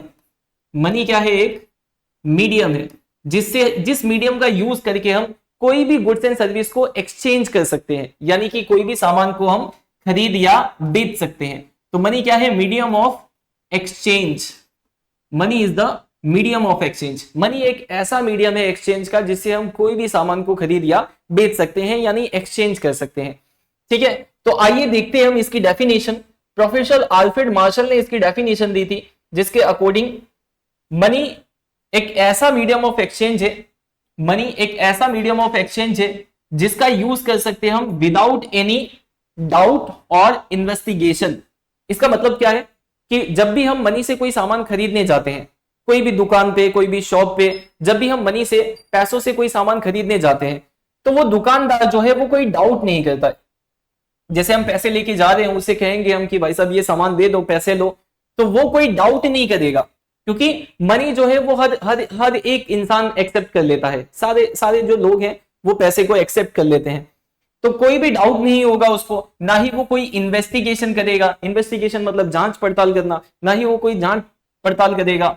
और कोई भी टाइम पे और कोई भी प्लेस में उससे हम मनी के जरिए से हम कोई भी गुड्स एंड सर्विस को एक्सचेंज कर सकते हैं। तो मनी एक ऐसा मीडियम है एक्सचेंज का जिसमें विदाउट एनी डाउट और इन्वेस्टिगेशन कोई भी टाइम, कोई भी प्लेस पे हम उससे हम क्या कर सकते हैं, एक्सचेंज कर सकते हैं। तो ऐसे मीडियम को क्या बोला जाता है, ऐसे मीडियम को बोला जाता है मनी। सिंपल भाषा में हम अगर इसकी मीनिंग देखें तो सिंपल भाषा में आप ऐसे लिख सकते हो कि money is the medium of exchange. Money is the medium of exchange. Money एक मीडियम है एक्सचेंज का, यानी कि इससे हम कोई भी गुड्स एंड सर्विस को इजीली एक्सचेंज कर सकते हैं। ठीक है, यहां पे हमारी डेफिनेशन होती है पूरी। अब हमें पढ़ना है आगे मनी के फंक्शंस के बारे में कि मनी के क्या क्या फंक्शंस है, मनी किस काम में आता है, पैसे किस काम में आता है। एक तो नॉर्मली हमने देखा कि मनी किस काम में आता है, मनी से हम कोई भी गुड्स को एक्सचेंज कर सकते हैं। अब इसके फंक्शंस याद करने के लिए आपको वो बार्टर सिस्टम डिवाइस करना पड़ेगा कि बार्टर सिस्टम में क्या क्या प्रॉब्लम्स आती थी। तो जो बार्टर सिस्टम की लिमिटेशन थी, मनी जो है वो सारी लिमिटेशन को खत्म कर देता है। तो बार्टर सिस्टम की लिमिटेशन को खत्म करता है, मतलब उसकी प्रॉब्लम्स को सोल्व करता है।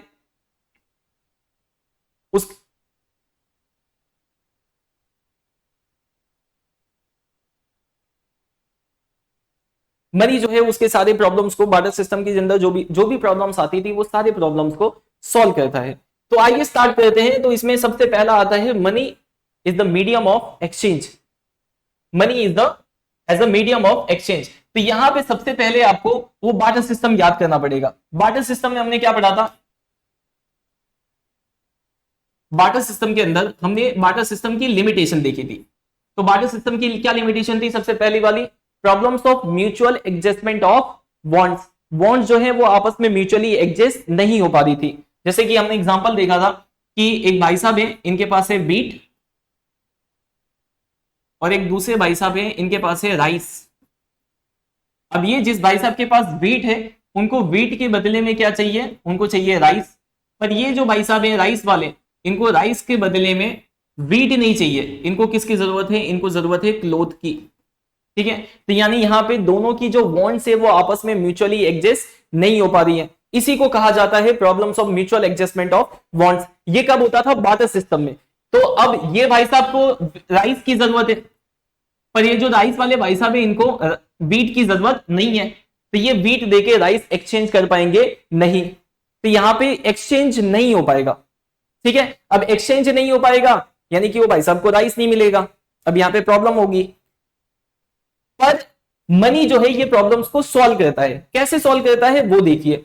अब ये भाई साहब के पास बीट है और इनको नीड किसकी है, इनको क्या चाहिए, अभी इनको चाहिए राइस। तो राइस कैसे लेंगे, ये राइस वाला तो देने से मना कर रहा है, तो राइस कैसे लेंगे ये, तो ये भाई साहब क्या करेंगे, ये भाई साहब चले जाएंगे मार्केट में। कहां चले जाएंगे, मार्केट में, और मार्केट से ये भाई साहब क्या करेंगे, बीट को सेल करेंगे, मार्केट में जाके बीट को सेल करेंगे, और उस बीट के बदले में ये क्या ले लेंगे, पैसा। बीट को सेल करके उसके बदले में ये क्या ले लेंगे, पैसा, मनी। तो अब इनके पास क्या आ गया है, अब इनके पास आ गया है मनी। तो अब उस पैसों से ये कोई भी चीज खरीद सकते हैं। अब ये पैसा लेके जाएंगे किसके पास, राइस वाले के पास। राइस वाले को जाके बोलेंगे ले भाई पैसा ले और उसके बदले में मुझे राइस दे। तो राइस वाला ये नहीं कहेगा कि मुझे अब पैसों की जरूरत नहीं है, मुझे तो कपड़े चाहिए। ये कहेगा राइस वाला कि मुझे पैसों की जरूरत नहीं है, मुझे कपड़े चाहिए। नहीं, क्योंकि उसको भी पता है कि अगर मैं पैसे लेके राइस दे दिया तो वो पैसों से मैं कपड़े खरीद सकता हूं। तो इस तरीके से मनी जो है वो क्या करता है, जो एडजस्टमेंट की प्रॉब्लम आती थी एक्सचेंज की, उसको खत्म करता है। तो इससे हमारा पहला फंक्शन बनता है money as a medium of exchange. एकदम सिंपल है, इजी है। जो जो मैंने आपको बताया सेम वही चीजें आपने याद रखनी है। मनी से हम कोई भी चीज को एक्सचेंज कर सकते हैं। एक्सचेंज करना मतलब बाय और सेल करना। ठीक है, तो लिमिटेशन क्या आती थी वहां पे, डबल कोइंसिडेंस ऑफ बॉन्ड्स की। डबल कोइंसिडेंस ऑफ बॉन्ड्स नहीं हो पाता था, लेक यानी उसकी कमी होती थी।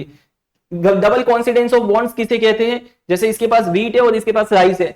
अगर ये व्हीट देता है, देके राइस लेना चाहता है, यानी इसको जरूरत है राइस की जो इसके पास है और इसको जरूरत है व्हीट की जो इसके पास है, तो दोनों की अगर बॉन्ड्स आपस में एडजस्ट हो गई म्यूचुअली तो उसे बोला जाता है डबल कोइंसिडेंस ऑफ बॉन्ड्स। पर इसको राइस की जरूरत है पर राइस वाले को व्हीट की जरूरत नहीं है, तो इसे बोला जाता है lake of double coincidence of bonds. तो इसी की वजह से वो लिमिटेशन आती थी बार्टर सिस्टम में, जिससे एक्सचेंज हो पाता नहीं था।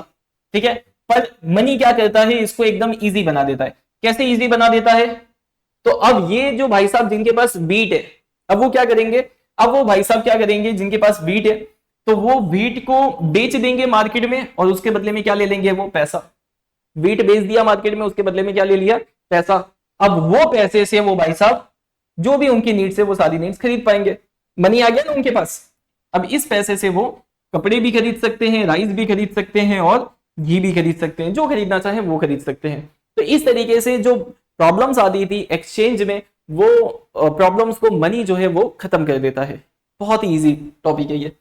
चलिए आगे देखते हैं दूसरा फंक्शन। सेकेंड फंक्शन आता है money as a store of value. Money as a store of value. अब बार्टर सिस्टम में आ जाते हैं। बार्टर सिस्टम के अंदर हमने क्या पढ़ा था, बार्टर सिस्टम में हमने ये पढ़ा था, बार्टर सिस्टम में हमने ये पढ़ा था कि वहां पे वैल्यू को स्टोर करने में डिफिकल्टी आती थी। दूसरी लिमिटेशन जो है बार्टर सिस्टम की, तो दूसरी लिमिटेशन क्या कहती थी कि मनी को हम स्टोर वहां पे जो वैल्यू थी कमोडिटी वैल्यू, उस वैल्यू को हम स्टोर नहीं कर सकते लॉन्ग टर्म के लिए। स्टोरिंग में दिक्कत आती थी। जैसे कि हमने एग्जांपल देखा था कि वहां पे जो फार्मर था उसने वीट प्रोड्यूस किया और वो वीट प्रोडक्शन सरप्लस हो गया, सरप्लस वीट प्रोड्यूस किया उसने, यानी ज्यादा वीट प्रोड्यूस किया और वीट जो है वो बच गया है। अब उस वीट को, जो बचा हुआ वीट है, अब उसको स्टोर कैसे करेंगे, अब उसको स्टोर कैसे करेंगे, उसको स्टोर नहीं कर सकते लॉन्ग टर्म के लिए। क्यों नहीं कर सकते, क्योंकि वो खराब हो जाएगा, इसीलिए उसको हम लॉन्ग टर्म के लिए स्टोर नहीं कर सकते। पर यहां पे ऐसा नहीं है।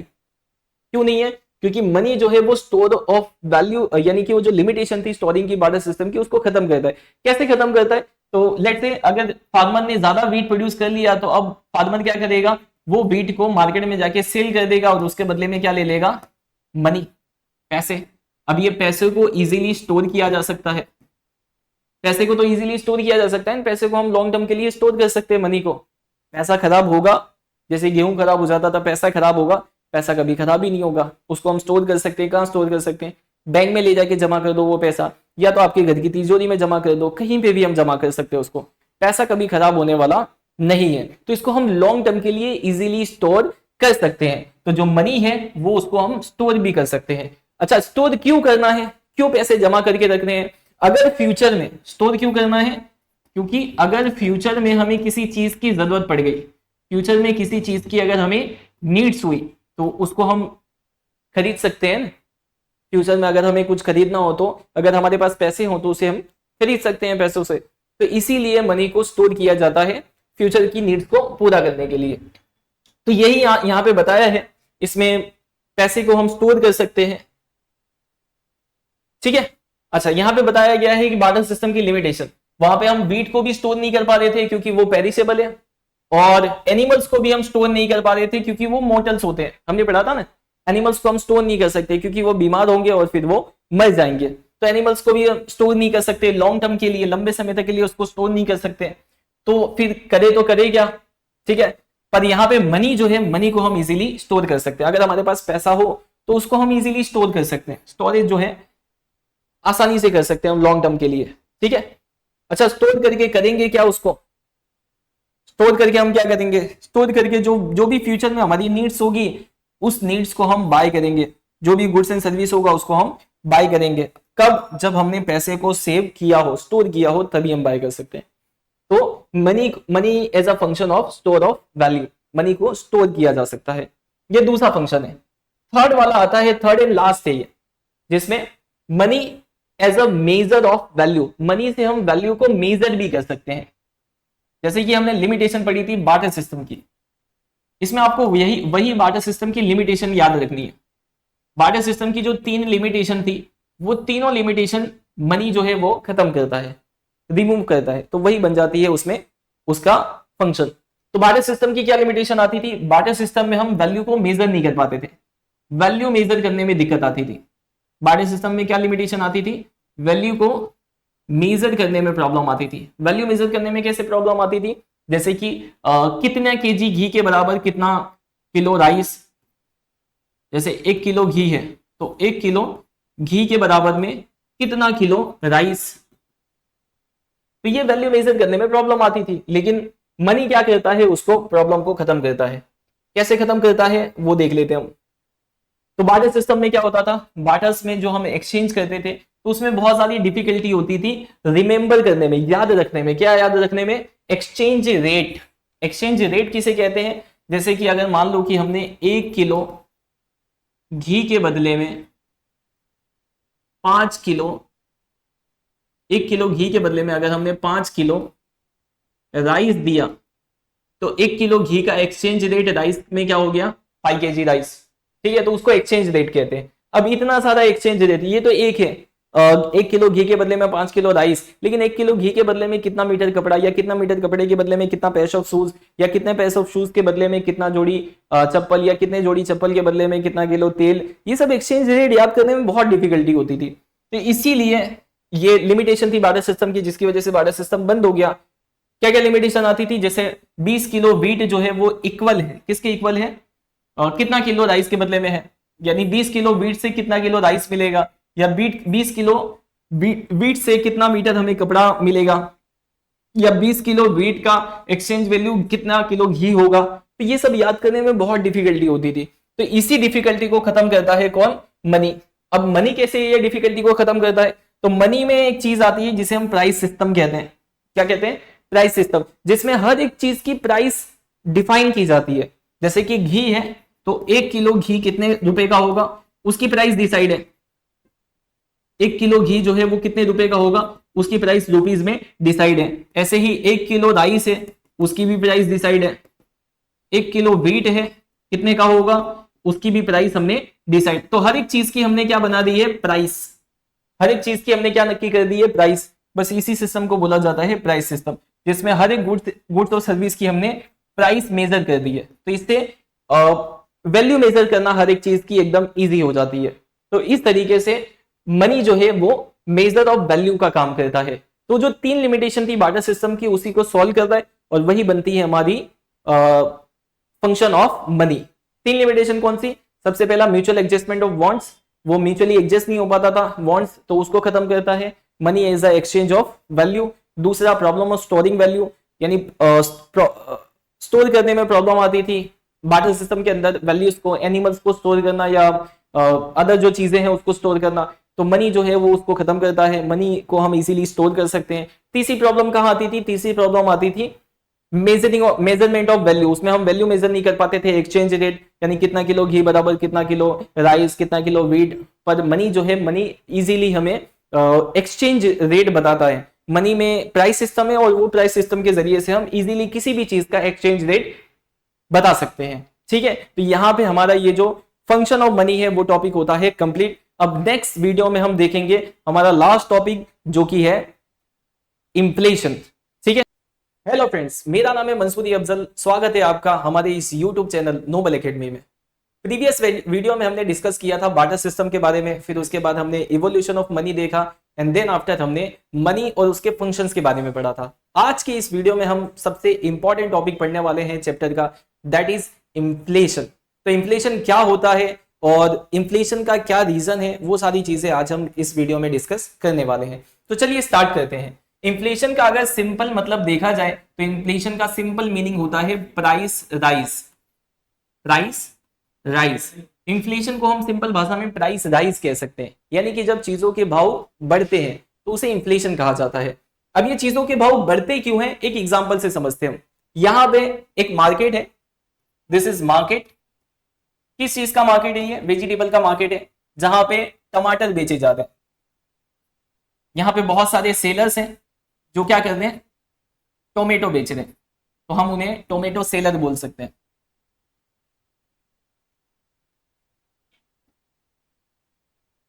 Tomato sellers.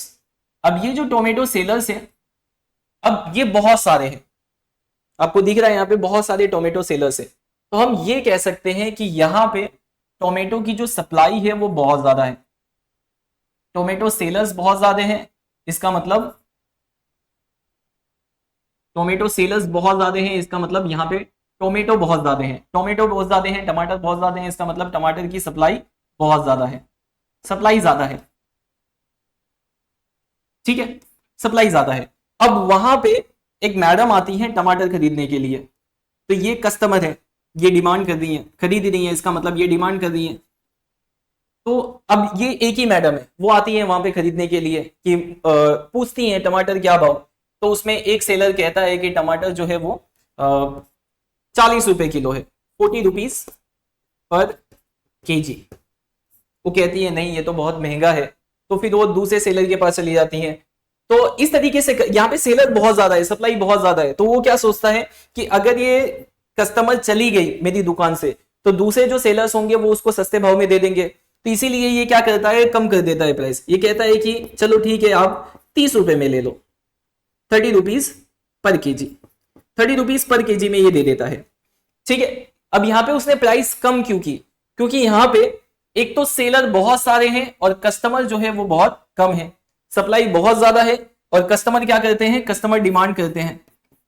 तो सप्लाई बहुत ज्यादा है और डिमांड बहुत कम है, तो जब भी सप्लाई बहुत ज्यादा होती है और डिमांड बहुत कम होता है तो उसी की वजह से प्राइस कम हो जाती है। अगर सप्लाई बहुत ज्यादा हो और डिमांड बहुत कम हो तो यहां पे प्राइस क्या हो जाती है, कम हो जाती है। सर हम तो प्राइस राइज के बारे में पढ़ रहे थे, ये तो आपने बताया प्राइस कम होती है। तो ये हो गया एक पार्ट। अब आते हैं हम दूसरे पार्ट की तरफ। दूसरे पार्ट में क्या है, दूसरे पार्ट के अंदर यहां पे एक ही सेलर है, ये कोई एक मार्केट है मान लेते हैं, ये एक मार्केट है और इस मार्केट के अंदर एक ही सेलर है, ये सिंगल सेलर है, यानी टोमेटो बेचने वाला ये एक ही सेलर है। पूरे मार्केट के अंदर टोमेटो बेचने वाला ये एक ही सेलर है। अब इसके पास कुछ लोग आते हैं टमाटर खरीदने के लिए, बहुत सारे लोग आ जाते हैं टमाटर खरीदने के लिए, कहते हैं कि मुझे टमाटर दे दो। तो ये देखता है कि यार पूरे मार्केट में मैं ही टमाटर बेचने वाला हूं और खरीदने वाले बहुत सारे हैं, तो ये कहता है कि लोगों के पास कोई दूसरा ऑप्शन ही नहीं है, लोग आएंगे मेरे पास ही खरीदने के लिए, और पूरी जो सप्लाई है वो मैं ही कंट्रोल करता हूं। यानी कि यहाँ पे एक ही बंदा सेलर है, तो यहाँ पे टमाटर की सप्लाई जो है वो होगी बहुत कम, सप्लाई बहुत कम होगी। अब टमाटर की सप्लाई चूंकि बहुत कम है और खरीदने वाले बहुत सारे हैं, कस्टमर हमारे बहुत सारे हैं, कस्टमर ज्यादा हैं तो इसका मतलब डिमांड भी ज्यादा होगी,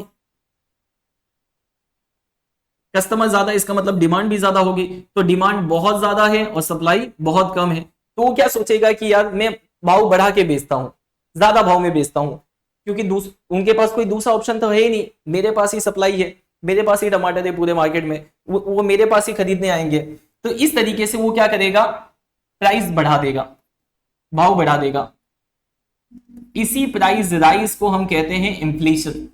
यानी प्राइस राइज का जो मेन रीजन है वो है सप्लाई और डिमांड।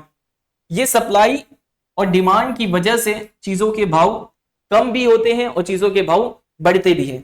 यानी कि ये जो प्राइस है, कोई भी गुड्स का प्राइस है, वो किस पे डिपेंड करता है, वो डिपेंड करता है उसके सप्लाई पे और उसकी डिमांड पे।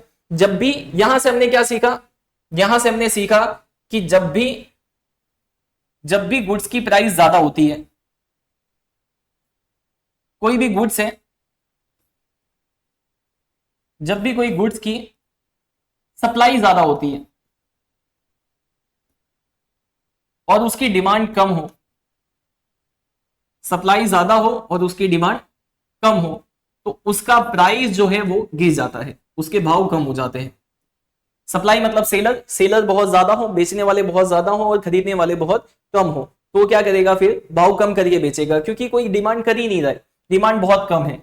और अगर इसी का उल्टा कर दें कि अगर किसी गुड्स की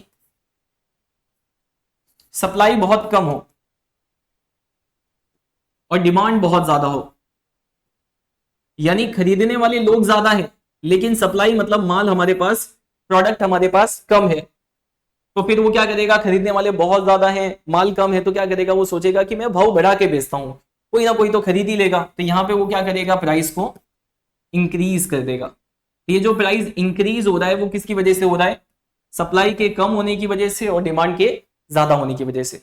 ठीक है, तो आई होप आपको समझ में आ गया होगा कि ये चीजों के भाव बढ़ते क्यों हैं। इसी चीजों के बढ़ने वाले भाव को हम कहते हैं इन्फ्लेशन। जब गुड्स की प्राइसेस बढ़ती है तो इसे ही बोला जाता है इन्फ्लेशन, और सिंपल भाषा में इसे प्राइस राइज कहते हैं। आई होप आपको ये पूरा क्लियर हो गया होगा।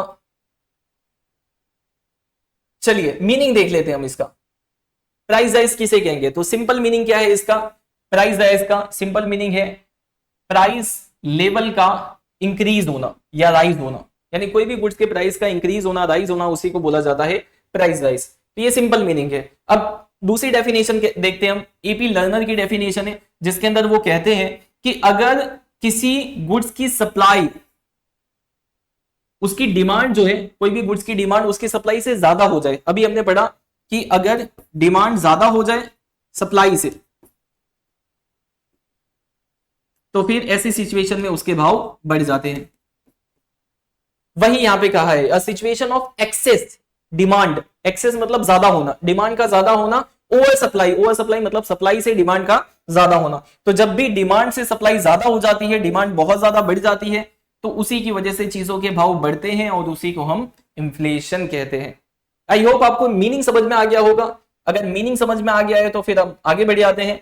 आगे हमें पढ़ना है कैरेक्टरिस्टिक्स ऑफ इन्फ्लेशन, यानी जब भी इन्फ्लेशन होता है तो क्या क्या चीजें होती हैं वो पढ़ना है हमें। तो कैरेक्टरिस्टिक्स की बात करें तो ये कैरेक्टरिस्टिक्स बोर्ड एग्जाम में 2 मार्क्स में पूछे जाते हैं,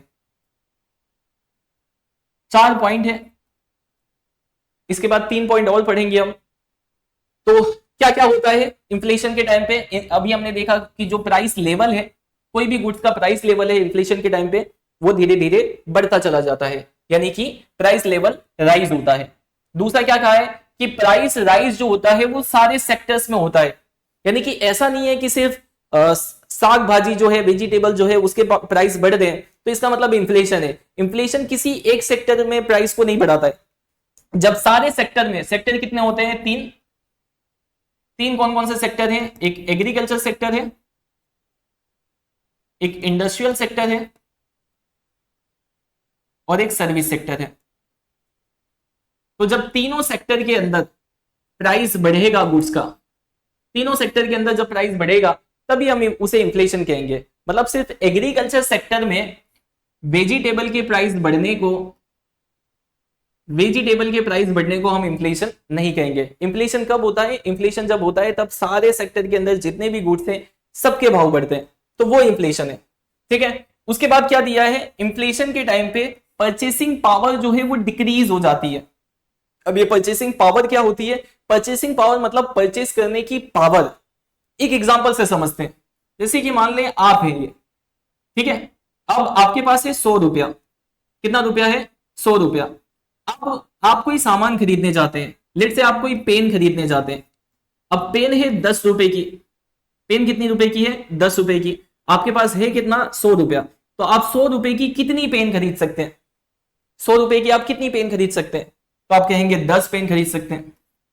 ठीक है, एक पेन 10 रुपए की है तो आप 100 रुपए में कितनी पेन खरीद सकते हैं? 10 पेन खरीद सकते हैं।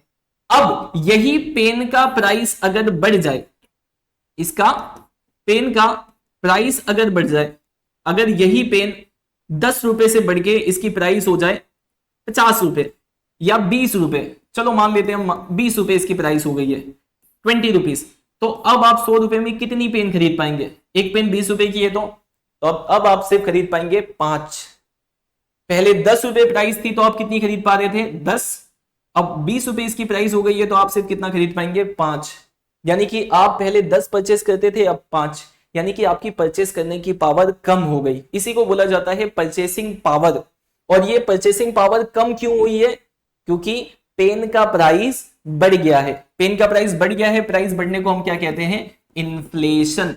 तो जब भी इन्फ्लेशन आती है तो परचेसिंग पावर क्या हो जाती है? कम हो जाती है। तो बस वही समझाया है यहाँ पे कि परचेसिंग पावर जो है वो डिक्रीज होगी, और उसी को बोलते हैं वैल्यू ऑफ मनी का भी गिरना। वैल्यू ऑफ मनी भी क्या हो जाएगा? डिक्रीज हो जाएगा।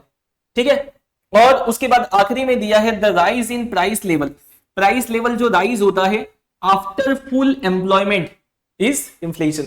जब फुल एम्प्लॉयमेंट होता है, फुल एम्प्लॉयमेंट किसे कहते हैं? जब सारे फैक्टर्स ऑफ प्रोडक्शन एम्प्लॉयड होते हैं, फैक्टर्स ऑफ प्रोडक्शन सारे एम्प्लॉयड हो, यानी कि जब सबके पास काम हो, जितने भी है लैंड, लेबर, कैपिटल, इंटरप्रीनियर, सबके पास काम हो, सारे लेबर्स के पास काम हो, सब लोग काम करते हो। तो जब सबके पास एम्प्लॉयमेंट होगा, जब सबके पास एम्प्लॉयमेंट होगा, जब सबके पास एम्प्लॉयमेंट होगा तो जाहिर सी बात है सबको इनकम भी मिलेगी। सबके पास काम धंधा होगा तो सबको इनकम भी होगी। तो इससे लोगों की सबके पास इनकम ज्यादा होगी। इनकम होगी तो सब लोग क्या करेंगे? डिमांड करेंगे, जिससे डिमांड हमारा बढ़ जाएगा। और डिमांड बढ़ेगा तो जो गुड्स है, सप्लाई है, गुड्स की सप्लाई डिमांड से कम हो जाएगी, सप्लाई डिमांड से कम हो जाएगी। और अभी हमने देखा कि जब डिमांड ज्यादा हो, सप्लाई कम हो, तो प्राइस बढ़ता है। उसे ही हम कहते हैं इन्फ्लेशन।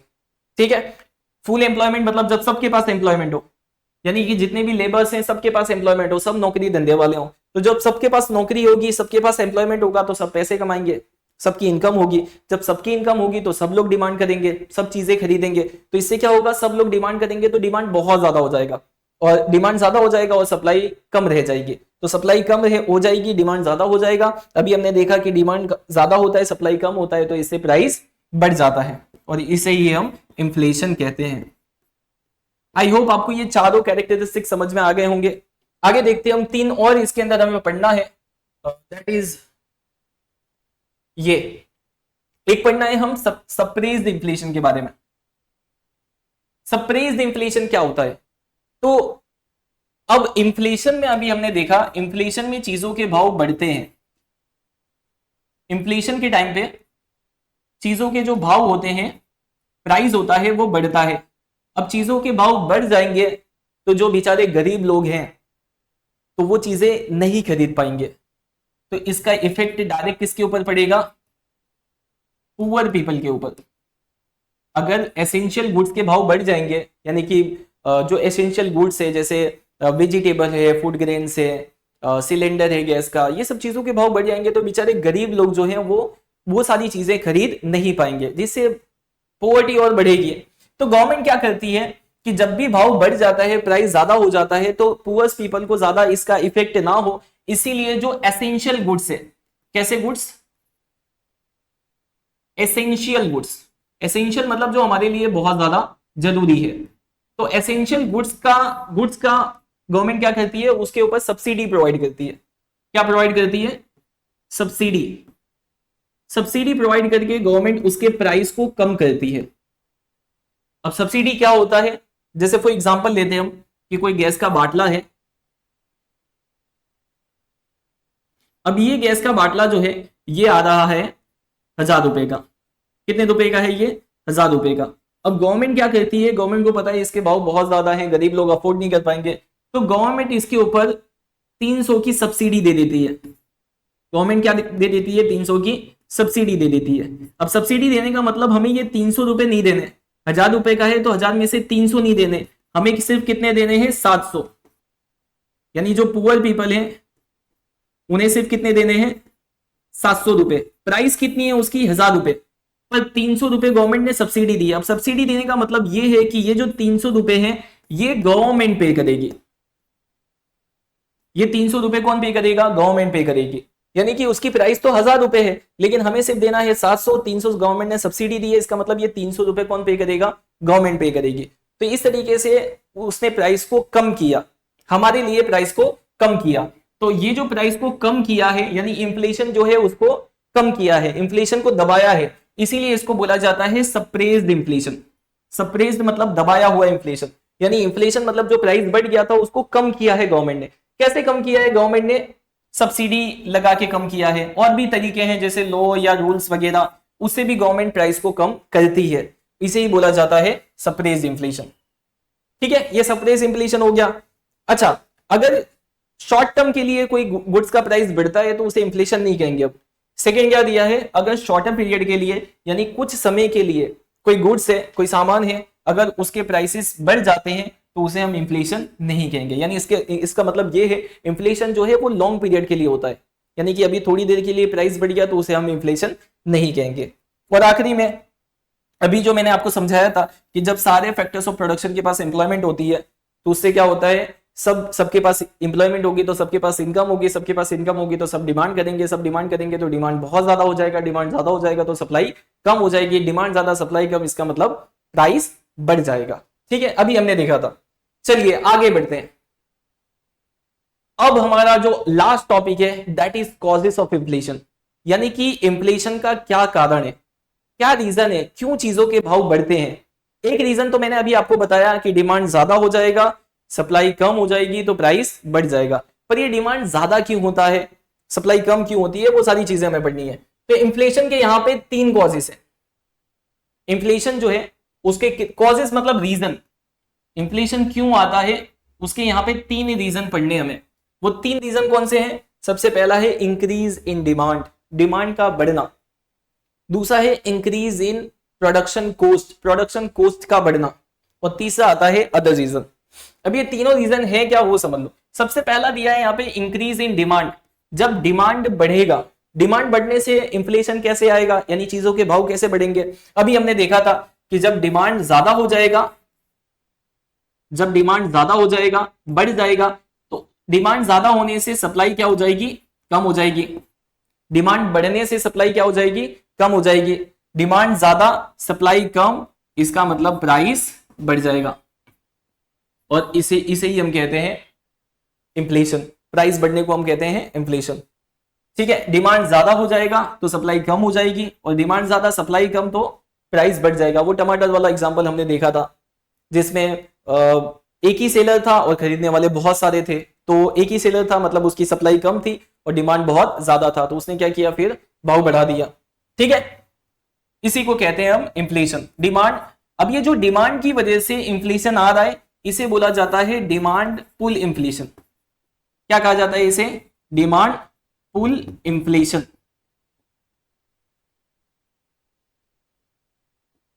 डिमांड बढ़ने से जो इन्फ्लेशन आता है उसे कहा जाता है डिमांड पुल इन्फ्लेशन।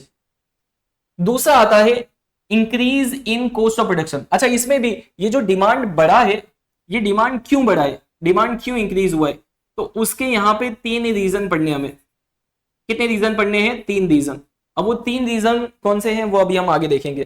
पहले ये देख लेते हैं इंक्रीज इन प्रोडक्शन कॉस्ट, यानी कि कॉस्ट ऑफ प्रोडक्शन के बढ़ने से, कॉस्ट ऑफ प्रोडक्शन के बढ़ने से।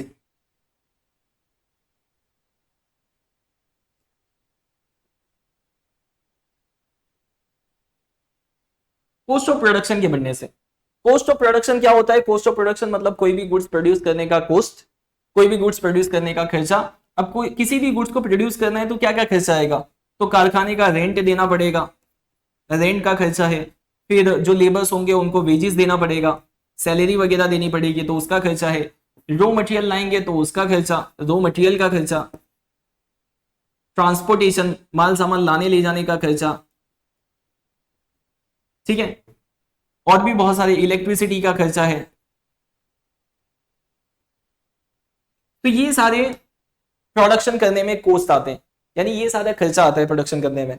अब ये सारी चीजें अगर हम प्रोड्यूस कर दें तो अगर इसका कॉस्ट बढ़ जाए, जैसे मान लेते हैं अगर भाड़ा बढ़ जाए या वेजेस बढ़ जाए या रॉ मटेरियल का खर्चा बढ़ जाए, तो ये सब कॉस्ट बढ़ेगा तो उससे क्या होगा?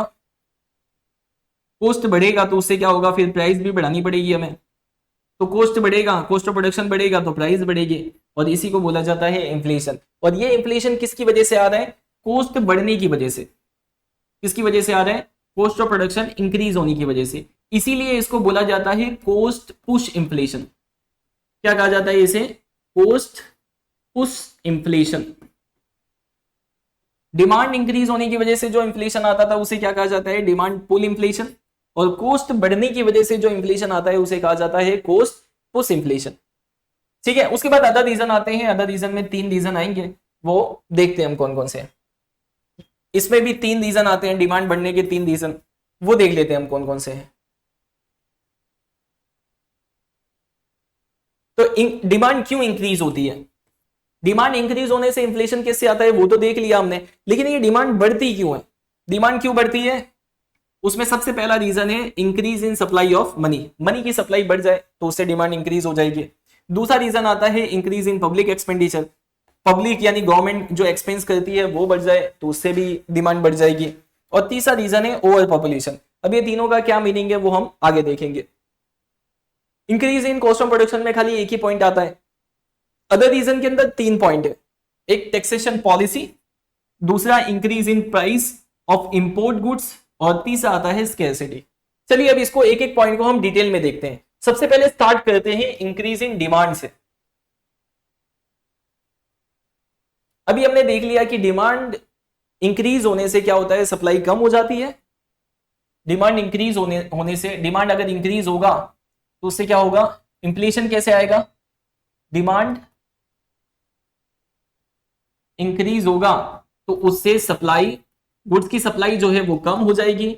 डिमांड ज्यादा हो जाएगा, सप्लाई कम हो जाएगी, तो चीजों के प्राइस बढ़ जाएंगे, चीजों के भाव बढ़ जाएंगे। इसे हम इन्फ्लेशन कहते हैं। पर सवाल ये है कि डिमांड बढ़ता क्यों है? डिमांड बढ़ता क्यों है वो देख लेते हैं। तो उसमें सबसे पहला रीजन आता है increase in supply of money. Money की सप्लाई ज्यादा होने से। अब ये मनी की सप्लाई क्या है? तो ये मनी की सप्लाई जो है ये टोटली डिपेंड करती है बैंकिंग पे। मनी की सप्लाई किस पे डिपेंड करती है? बैंकिंग पे, ठीक है। अगर बैंक आरबीआई जो है वो बैंक का इंटरेस्ट का जो रेट होता है लोन का वो कंट्रोल करती है। तो अगर आरबीआई इंटरेस्ट का रेट कम करती है, आरबीआई इंटरेस्ट का, लोन का इंटरेस्ट का रेट अगर कम करती है तो इससे क्या होगा? लोग लोन ज्यादा लेंगे।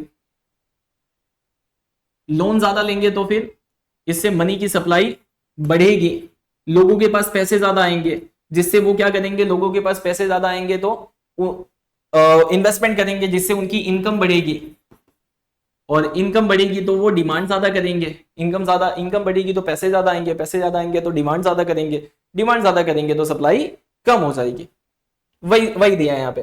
तो increase in money supply, supply of money किस पे डिपेंड करती है? ये डिपेंड करती है बैंकिंग सिस्टम पे। वो चैप्टर 4 के अंदर हम डिटेल में पढ़ेंगे, अभी उसके बारे में ज्यादा डिस्कस नहीं करना है। तो यहाँ पे जब भी इंक्रीज होगा, मनी की सप्लाई इंक्रीज होगी, तो मनी की सप्लाई इंक्रीज होने से क्या होगा? मनी की सप्लाई इंक्रीज होने से क्या होगा? लोगों की इनकम बढ़ जाएगी, मनी की सप्लाई इंक्रीज होगी, लोग लोन ज्यादा लेंगे, इन्वेस्टमेंट ज्यादा करेंगे, जिससे लोगों की इनकम बढ़ जाएगी, मोर इनकम, ज्यादा इनकम हो जाएगी, और इनकम ज्यादा होगी, इनकम ज्यादा होने से फिर वो डिमांड ज्यादा करेंगे, डिमांड ज्यादा करेंगे, डिमांड ज्यादा होगी और उससे सप्लाई कम हो जाएगी, डिमांड ज्यादा होगी तो सप्लाई तो उतनी ही रहेगी, जिससे सप्लाई क्या हो जाएगी, कम हो जाएगी, तो डिमांड ज्यादा सप्लाई कम, यानी गुड्स के प्राइस बढ़ जाएंगे। सिंपल है, अभी जो मैंने आपको समझाया बस वही आपने याद रखना है। चलिए ये पहला रीजन हो गया। सेकंड रीजन देखते हैं हम, इंक्रीज इन पब्लिक या government expenditure. Government expenditure increase होने से, गवर्नमेंट एक्सपेंडिचर क्या होता है, गवर्नमेंट एक्सपेंडिचर मतलब जो गवर्नमेंट खर्चा करती है। अब गवर्नमेंट किस चीजों में खर्चा करती है, तो गवर्नमेंट खर्चा करती है हमारे ऊपर, यानी कि गवर्नमेंट हमारे लिए रोड रोड बनवाती है, हमारे लिए गार्डन्स बनवाती है, हमारे लिए स्कूल्स, एजुकेशन में खर्चा करती है, हेल्थ में खर्चा करती है, और भी बहुत सारी चीजों में खर्चा करती है गवर्नमेंट। तो गवर्नमेंट के एक्सपेंस करने से प्राइस का क्या लेना देना वो समझिए। अब अभी गवर्नमेंट जो है, गवर्नमेंट के पास पैसे हैं, गवर्नमेंट के पास क्या है, पैसे हैं, तो गवर्नमेंट वो पैसों को क्या कर रही है, एक्सपेंस कर रही है, गवर्नमेंट उन पैसों को क्या कर रही है, एक्सपेंस कर रही है। एक्सपेंस कहां कर रही है, हमारे ऊपर, यानी कि हमारे डेवलपमेंट में। अब वो जो खर्चा करेगी, तो खर्चा करने के लिए जैसे रोड बनाना है, तो रोड बनाने के लिए वो क्या करेगी, कॉन्ट्रैक्टर को बुलाएगी, कॉन्ट्रैक्टर को कॉन्ट्रैक्ट देगी और उसको बोलेगी कि भाई तू रोड बनवा। कॉन्ट्रैक्टर क्या करेगा, ऐसे लेबर्स को बुलाएगा, कॉन्ट्रैक्टर क्या करेगा, लेबर्स मजदूरों को बुलाएगा और वो लेबर्स को बोलेगा कि भाई चलो रोड बनवाओ, जिससे लेबर्स को एम्प्लॉयमेंट मिलेगा, इससे लेबर्स को क्या मिलेगा, एम्प्लॉयमेंट मिलेगा, लेबर्स को एम्प्लॉयमेंट मिलेगा, नौकरी मिलेगी, नौकरी मिलेगी तो उनको उनको इनकम होगी, पैसे मिलेंगे, इनकम बढ़ेगी। अब इनकम बढ़ेगी तो वो क्या करेंगे, डिमांड करेंगे, डिमांड ज्यादा करेंगे, और डिमांड ज्यादा करेंगे तो फिर सप्लाई कम हो जाएगी, और सप्लाई कम डिमांड ज्यादा, इसका मतलब प्राइस बढ़ जाएगा। समझ में आ रहा है आपको। यहाँ पे क्या किया गवर्नमेंट ने, गवर्नमेंट के पास पैसे हैं तो उन पैसों को गवर्नमेंट ने क्या किया, एक्सपेंस किया। कहाँ एक्सपेंस किया, हमारे ऊपर, हमारे लिए रोड वगैरह बनवाए। तो इससे क्या होगा, गवर्नमेंट के पास से जो पैसे हैं गवर्नमेंट एक्सपेंस करेगी उन मनी को, तो वो मनी किसके पास जाएगा, वो मनी जाएगा लोगों के पास, कॉन्ट्रैक्टर्स के पास जाएगा। फिर इससे कॉन्ट्रैक्टर्स की इनकम बढ़ेगी, फिर वो कॉन्ट्रैक्टर्स लेबर्स को पैसा देंगे, लेबर्स, यानी इससे कॉन्ट्रैक्टर की भी इनकम बढ़ेगी और जो लेबर्स काम करते हैं वो लेबर की भी इनकम बढ़ेगी। तो इससे क्या होगा, लोगों की इनकम बढ़ेगी, इनकम बढ़ेगी तो फिर जाहिर सी बात है वो डिमांड ज्यादा करेंगे, डिमांड ज्यादा करेंगे तो फिर सप्लाई कम हो जाएगी, डिमांड ज्यादा सप्लाई कम, इसका मतलब प्राइस राइज हो जाएगा, चीजों के भाव बढ़ जाएंगे। ठीक है, चलिए वही दिया यहां पे। हमारी कंट्री कैसी है, डेवलपिंग कंट्री है, डेवलपिंग कंट्री में ये सब खर्चे ज्यादा होते हैं, तो खर्चे ज्यादा होंगे तो क्या होगा, एक्सपेंडिचर ज्यादा होगा, ये सब इंफ्रास्ट्रक्चर में खर्चे करना पड़ेगा। इंफ्रास्ट्रक्चर फैसिलिटी मतलब यही रोड, रोड देना, इलेक्ट्रिसिटी प्रोवाइड करना, वाटर फैसिलिटी, एजुकेशन है, हेल्थ है, वो सब में खर्चा ज्यादा करना। तो खर्चा ज्यादा करेंगे तो उससे क्या होगा, इससे लोगों को एम्प्लॉयमेंट मिलेगा, ये रोड बनाने के लिए लोगों को एम्प्लॉयमेंट मिलेगा। अब लोगों को रोड बनाने के लिए एम्प्लॉयमेंट मिलेगा तो लोगों के पास इनकम होगी, सप्लाई ऑफ मनी होगा, यानी गवर्नमेंट के पैसे, गवर्नमेंट जो पैसे खर्च करी है वो किसके पास जाएगा, लोगों के पास जाएगा।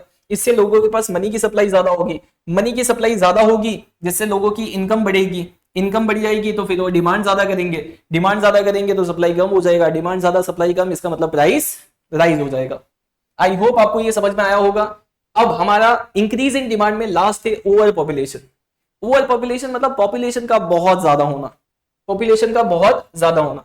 इंडिया की बात करें तो इंडिया में अभी 2021 के हिसाब से हमारी जो पॉपुलेशन है दैट इज 139 CR, यानी अप्रोक्सीमेटली 140 करोड़ के आसपास हमारी पॉपुलेशन है। अब ये जो पॉपुलेशन है ये हर साल 2% बढ़ती है।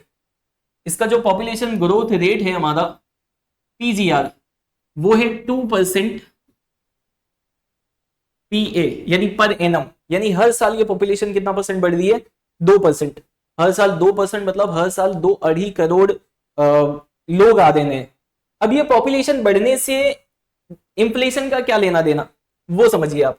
अगर पॉपुलेशन ज्यादा हुई, अगर पॉपुलेशन ज्यादा होगी, तो पॉपुलेशन ज्यादा है इसका मतलब लोग ज्यादा है, पॉपुलेशन ज्यादा मतलब लोग ज्यादा, पीपल ज्यादा होंगे। अब लोग होंगे तो लोग अपनी नीड्स को पूरी करने के लिए चीजें तो खरीदेंगे ना, जो बेसिक नीड्स है हमारी, रोटी कपड़ा मकान, वो तो खरीदेंगे ना। तो पीपल ज्यादा होंगे तो नीड्स को पूरा करने के लिए वो लोग डिमांड करेंगे। तो लोग ज्यादा है तो इसका मतलब डिमांड भी ज्यादा होगी, और डिमांड ज्यादा होगी तो सप्लाई क्या हो जाएगी, सप्लाई तो उतनी ही रहेगी, जिससे सप्लाई क्या हो जाएगी, कम हो जाएगी। डिमांड ज्यादा सप्लाई कम, इसका मतलब प्राइस प्राइस भाव बढ़ जाएंगे चीजों के। ठीक है, इससे क्या होगा, ओवर पॉपुलेशन की वजह से डिमांड बढ़ी, पॉपुलेशन ज्यादा होने की वजह से पीपल ज्यादा होंगे, जिससे डिमांड ज्यादा होगी, डिमांड ज्यादा होगी तो सप्लाई कम हो जाएगी, सप्लाई कम डिमांड ज्यादा, तो इसका मतलब price rise. This is called inflation. वही यहाँ पे दिया है, हमारी जो पॉपुलेशन ग्रोथ रेट है वो है 2% पर एनम, यानी हर साल हमारी पॉपुलेशन 2% बढ़ जाती है। पॉपुलेशन बढ़ने से क्या होता है, पॉपुलेशन बढ़ेगी तो इससे डिमांड ज्यादा होगी, लोग ज्यादा होंगे तो डिमांड ज्यादा होगी, डिमांड ज्यादा होगी तो फिर पॉपुलेशन इंक्रीज होगा तो डिमांड इंक्रीज होगी, डिमांड इंक्रीज होगी बेसिक रिक्वायरमेंट की, तो उससे सप्लाई क्या हो जाएगी हमारी, कम, सप्लाई इनसफिशिएंट हो जाएगी, यानी सप्लाई कम हो जाएगी, तो सप्लाई कम होगी, डिमांड ज्यादा है, इसका मतलब प्राइस बढ़ जाएगा। एकदम इजी है कॉन्सेप्ट। आई होप आपको ये टॉपिक समझ में आ गया होगा। यहाँ पे हमारा जो इंक्रीज इन डिमांड वाला टॉपिक था वो होता है कंप्लीट। सेकेंड जो पॉइंट है वो है increase in cost of production. Cost of production के इंक्रीज होने से, कॉस्ट ऑफ प्रोडक्शन क्या होता है, कॉस्ट ऑफ प्रोडक्शन मतलब किसी भी चीज को बनाने का खर्चा, किसी भी चीज को बनाने का खर्चा। तो कोई भी चीज हमें बनानी है तो उसके लिए हमें क्या करना पड़ेगा, जमीन लेनी पड़ेगी, फिर वो जमीन का हमें भाड़ा देना पड़ेगा, रेंट, ये खर्चा है। फिर मशीन लेनी पड़ेगी, मशीन का खर्चा, रॉ मटेरियल्स लेने पड़ेंगे तो वो रॉ मटेरियल्स का खर्चा, लेबर्स बुलाने पड़ेंगे तो वो लेबर को हमें वेजेस देना पड़ेगा। ठीक है, इलेक्ट्रिसिटी, बिजली का बिल देना पड़ेगा, माल सामान लाने ले जाने के लिए ट्रांसपोर्टेशन होगा तो वो ट्रांसपोर्टेशन का खर्चा है। तो इतने सारे खर्चे होते हैं, और भी बहुत सारे खर्चे होते हैं कोई भी प्रोडक्ट को प्रोड्यूस करने के लिए। से लेबर्स को वेजेस देना पड़ता है, जमीन फैक्ट्री का भाड़ा देना पड़ता है, रॉ मटेरियल का खर्चा है, ठीक है, इलेक्ट्रिसिटी का खर्चा है।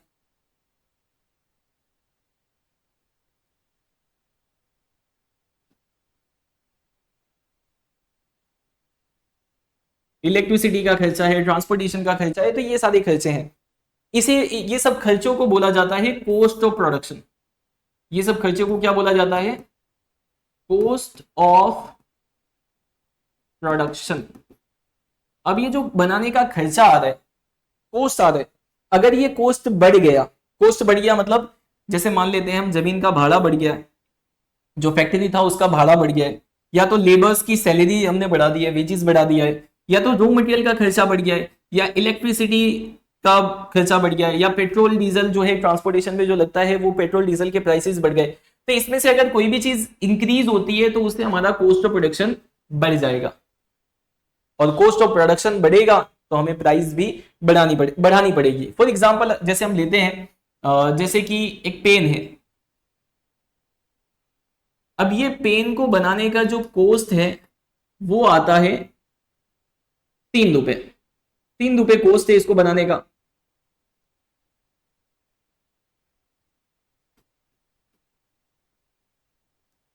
पेन को बनाने का कॉस्ट आता है 3 रुपए, 3 रुपए बनाने का कॉस्ट आ रहा है। अब इसमें हम प्रॉफिट ऐड करते हैं 2 रुपए का, प्रॉफिट ऐड करते हैं हम इसमें 2 रुपए का, तो हमारी जो पेन है वो बिकती है 5 रुपए में, पेन बिकती है 5 रुपए में।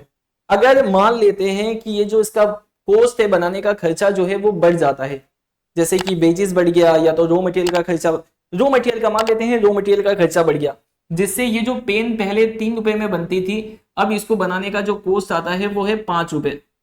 तो अब 5 रुपए कॉस्ट आ रहा है तो अब इसको 5 रुपए में तो हम बेच नहीं सकते, अब प्रॉफिट ऐड करेंगे 2 रुपया, तो फिर कितने में बेच पाएंगे हम इसे, 7 रुपए में। तो बनाने का खर्चा बढ़ा, उसकी वजह से इसकी प्राइस जो है वो 5 रुपए से कितनी बढ़ गई, 7 रुपए। इसी को बोला जाता है increase in cost of production due to increase in price due to increase in cost of production. यानी कि यहाँ पे प्राइस इंक्रीज हो गई किसकी वजह से, कॉस्ट ऑफ प्रोडक्शन इंक्रीज होने की वजह से। तो कॉस्ट ऑफ प्रोडक्शन इंक्रीज होने की वजह से जो प्राइस बढ़ती है उसे बोला जाता है कोस्ट पुश इन्फ्लेशन, क्या कहा जाता है उसे, कोस्ट पुश इन्फ्लेशन। ठीक है,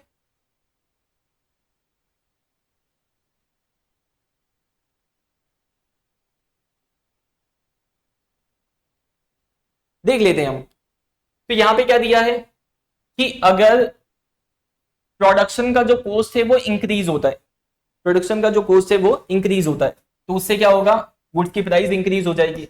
वही एग्जांपल यहां पे दिया है जो मैंने आपको बताया।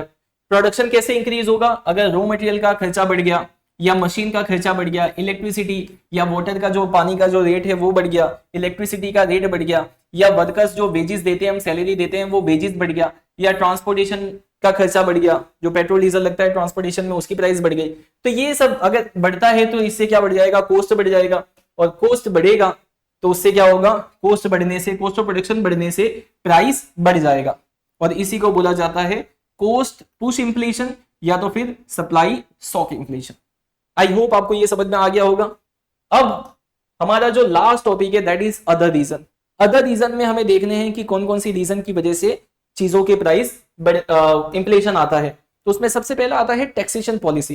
टैक्सेशन पॉलिसी किसे कहते हैं, जो गवर्नमेंट चीजों के ऊपर टैक्स लगाती है, गवर्नमेंट जो गुड्स के ऊपर टैक्स इंपोज करती है तो उसे टैक्सेशन पॉलिसी कहते हैं। लेट्स एग्जांपल लेते हैं, हमें यहां पे एक बल्ब है, अब ये जो बल्ब है इसकी प्राइस है 100 रुपीज, इसकी प्राइस है 100 रुपीज, ठीक है। अब इसके ऊपर गवर्नमेंट टैक्स लगाती है 5%। कितना टैक्स लगा रही है गवर्नमेंट, 5%। तो 100 रुपीज का 5% कितना हो गया, 5 रुपीज। तो अब इसकी प्राइस जो है वो कितनी बनेगी, 105 रुपीज। अब 105 रुपीज में ये सेल होगा। अगर मान लेते हैं गवर्नमेंट ने टैक्स बढ़ा दिया, टैक्स कितना लग रहा था पहले 5%, अब गवर्नमेंट जो है वो टैक्स ले रही है 20%। कितना परसेंट टैक्स ले रही है, 20%। तो अब 100 रुपीज का 20% कितना हो गया, 20। तो अब इसकी प्राइस जो है वो 100 प्लस 20 रुपीज टैक्स कितनी बनेगी, 120। तो यानी कि यहां पे गवर्नमेंट ने टैक्स बढ़ाया गुड्स के ऊपर, और वो टैक्स बढ़ाने से गुड्स की प्राइस बढ़ गई, तो इसे भी कहा जाएगा इन्फ्लेशन। यानी कि ये जो प्राइस राइज है वो टैक्स की वजह से भी हो सकता है, चीजों के भाव जो है वो टैक्स की वजह से, टैक्स बढ़ाने की वजह से भी बढ़ सकते हैं। ठीक है, तो गवर्नमेंट क्या करती है, टैक्स लगाती है और उससे इन्फ्लेशन आता है।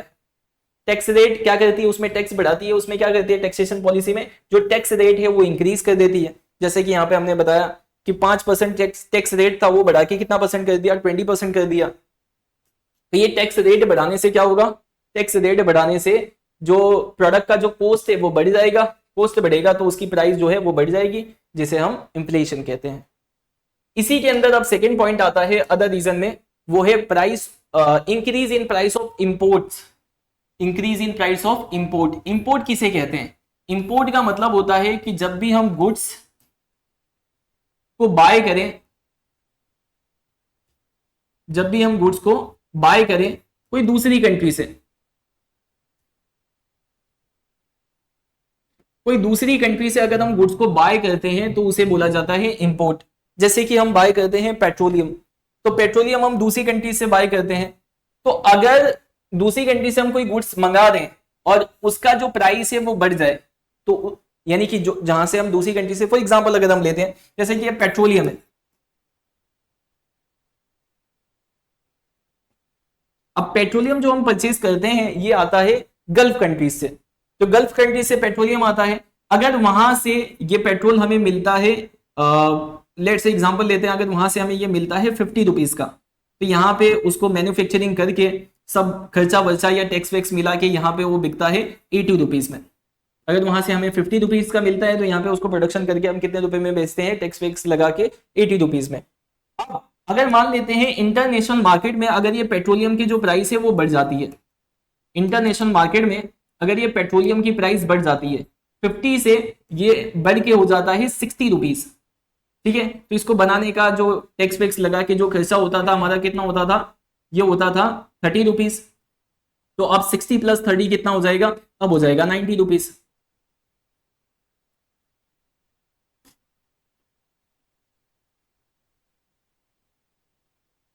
30 प्लस 60 अब कितना हो जाएगा 90 रुपीज। तो ये 80 रुपीज पहले मिलता था, अब कितने में मिल रहा है 90 रुपीज में। अब ये प्राइस क्यों बढ़ा, ये प्राइस जो है ये क्यों बढ़ा, ये बढ़ा इसकी वजह से ताकि हम वहां से जो इंपोर्ट करते थे, तो पहले हम इंपोर्ट करते थे तो हमें कितने में पड़ता था वो 50 रुपीज में, अब हम इंपोर्ट करते हैं तो वो कितने में पड़ रहा है 60 रुपीज में। यानी कि वहां से इंपोर्ट हमने जब किया तब उसका प्राइस जो है वो बढ़ चुका था, तो वहीं से हमें प्राइस ज्यादा में मिल रहा है तो हम भी क्या करेंगे फिर प्राइस बढ़ा के यहाँ पे बेचेंगे। तो increase in price of import, यानी कि जो हम चीजें इंपोर्ट करते हैं अगर वहां से ही हमें महंगे में मिलती है तो यहाँ पे भी हम उसके प्राइस बढ़ा देंगे। सिंपल सा है ये ज्यादातर होता है पेट्रोलियम प्रोडक्ट्स में। इंडिया जो है 70% जो पेट्रोलियम प्रोडक्ट्स है वो इंपोर्ट करता है, यानी दूसरी कंट्री से मंगाता है। अब इसके जो प्राइस है वो इंटरनेशनल मार्केट पे डिपेंड करते हैं, इंटरनेशनल मार्केट के अंदर इसके प्राइस कम ज्यादा होते रहते हैं।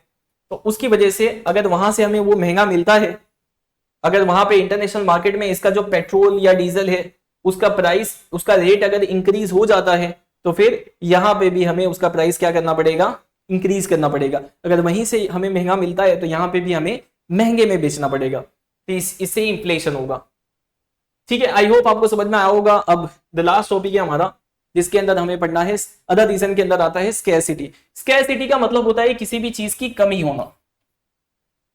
स्कैरसिटी का मतलब क्या होता है, किसी भी चीज की कमी होना। अगर किसी चीज की कमी हो जाती है तो उससे प्राइस कैसे बढ़ेगा, तो अगर किसी भी चीज की कमी होती है तो इसका मतलब उसकी सप्लाई जो है मार्केट में कम हो जाएगी। कोई भी चीज की स्कैरसिटी हुई तो उसकी सप्लाई मार्केट में कम हो जाएगी, सप्लाई कम होगी तो डिमांड बढ़ जाएगा, डिमांड ज्यादा हो जाएगा। सप्लाई कम है डिमांड ज्यादा है, तो अभी हमने देखा सप्लाई कम डिमांड ज्यादा, तो इसका मतलब प्राइस ज्यादा हो जाएगा। ठीक है, तो इससे भी प्राइस बढ़ता है। देख लेते हैं हम। तो अगर किसी भी चीज की स्कैरसिटी होती है, जैसे रॉ मटेरियल की कमी हो गई या इलेक्ट्रिसिटी की कमी हो गई या कोई दूसरा जो रिक्वायरमेंट है प्रोडक्शन के लिए उसकी कमी हो गई, तो किसी भी चीज की कमी होगी तो उससे क्या होगा, किसी भी चीज की कमी होने से क्या होगा, उसका सप्लाई कम हो जाएगा, और सप्लाई कम होगा तो उसका प्राइस लेवल ज्यादा हो जाएगा। ठीक है, प्राइस लेवल ज्यादा हो जाएगा और इसे ही बोला जाता है इन्फ्लेशन। यहां पे हमारा जो चैप्टर है वो होता है कंप्लीट। आपको कैसा लगा चैप्टर में कमेंट करके जरूर बताएं। अगर आपको ये चैप्टर के रिगार्डिंग कोई भी डाउट्स है तो आप कमेंट करके पूछ सकते हैं। Thank you so much.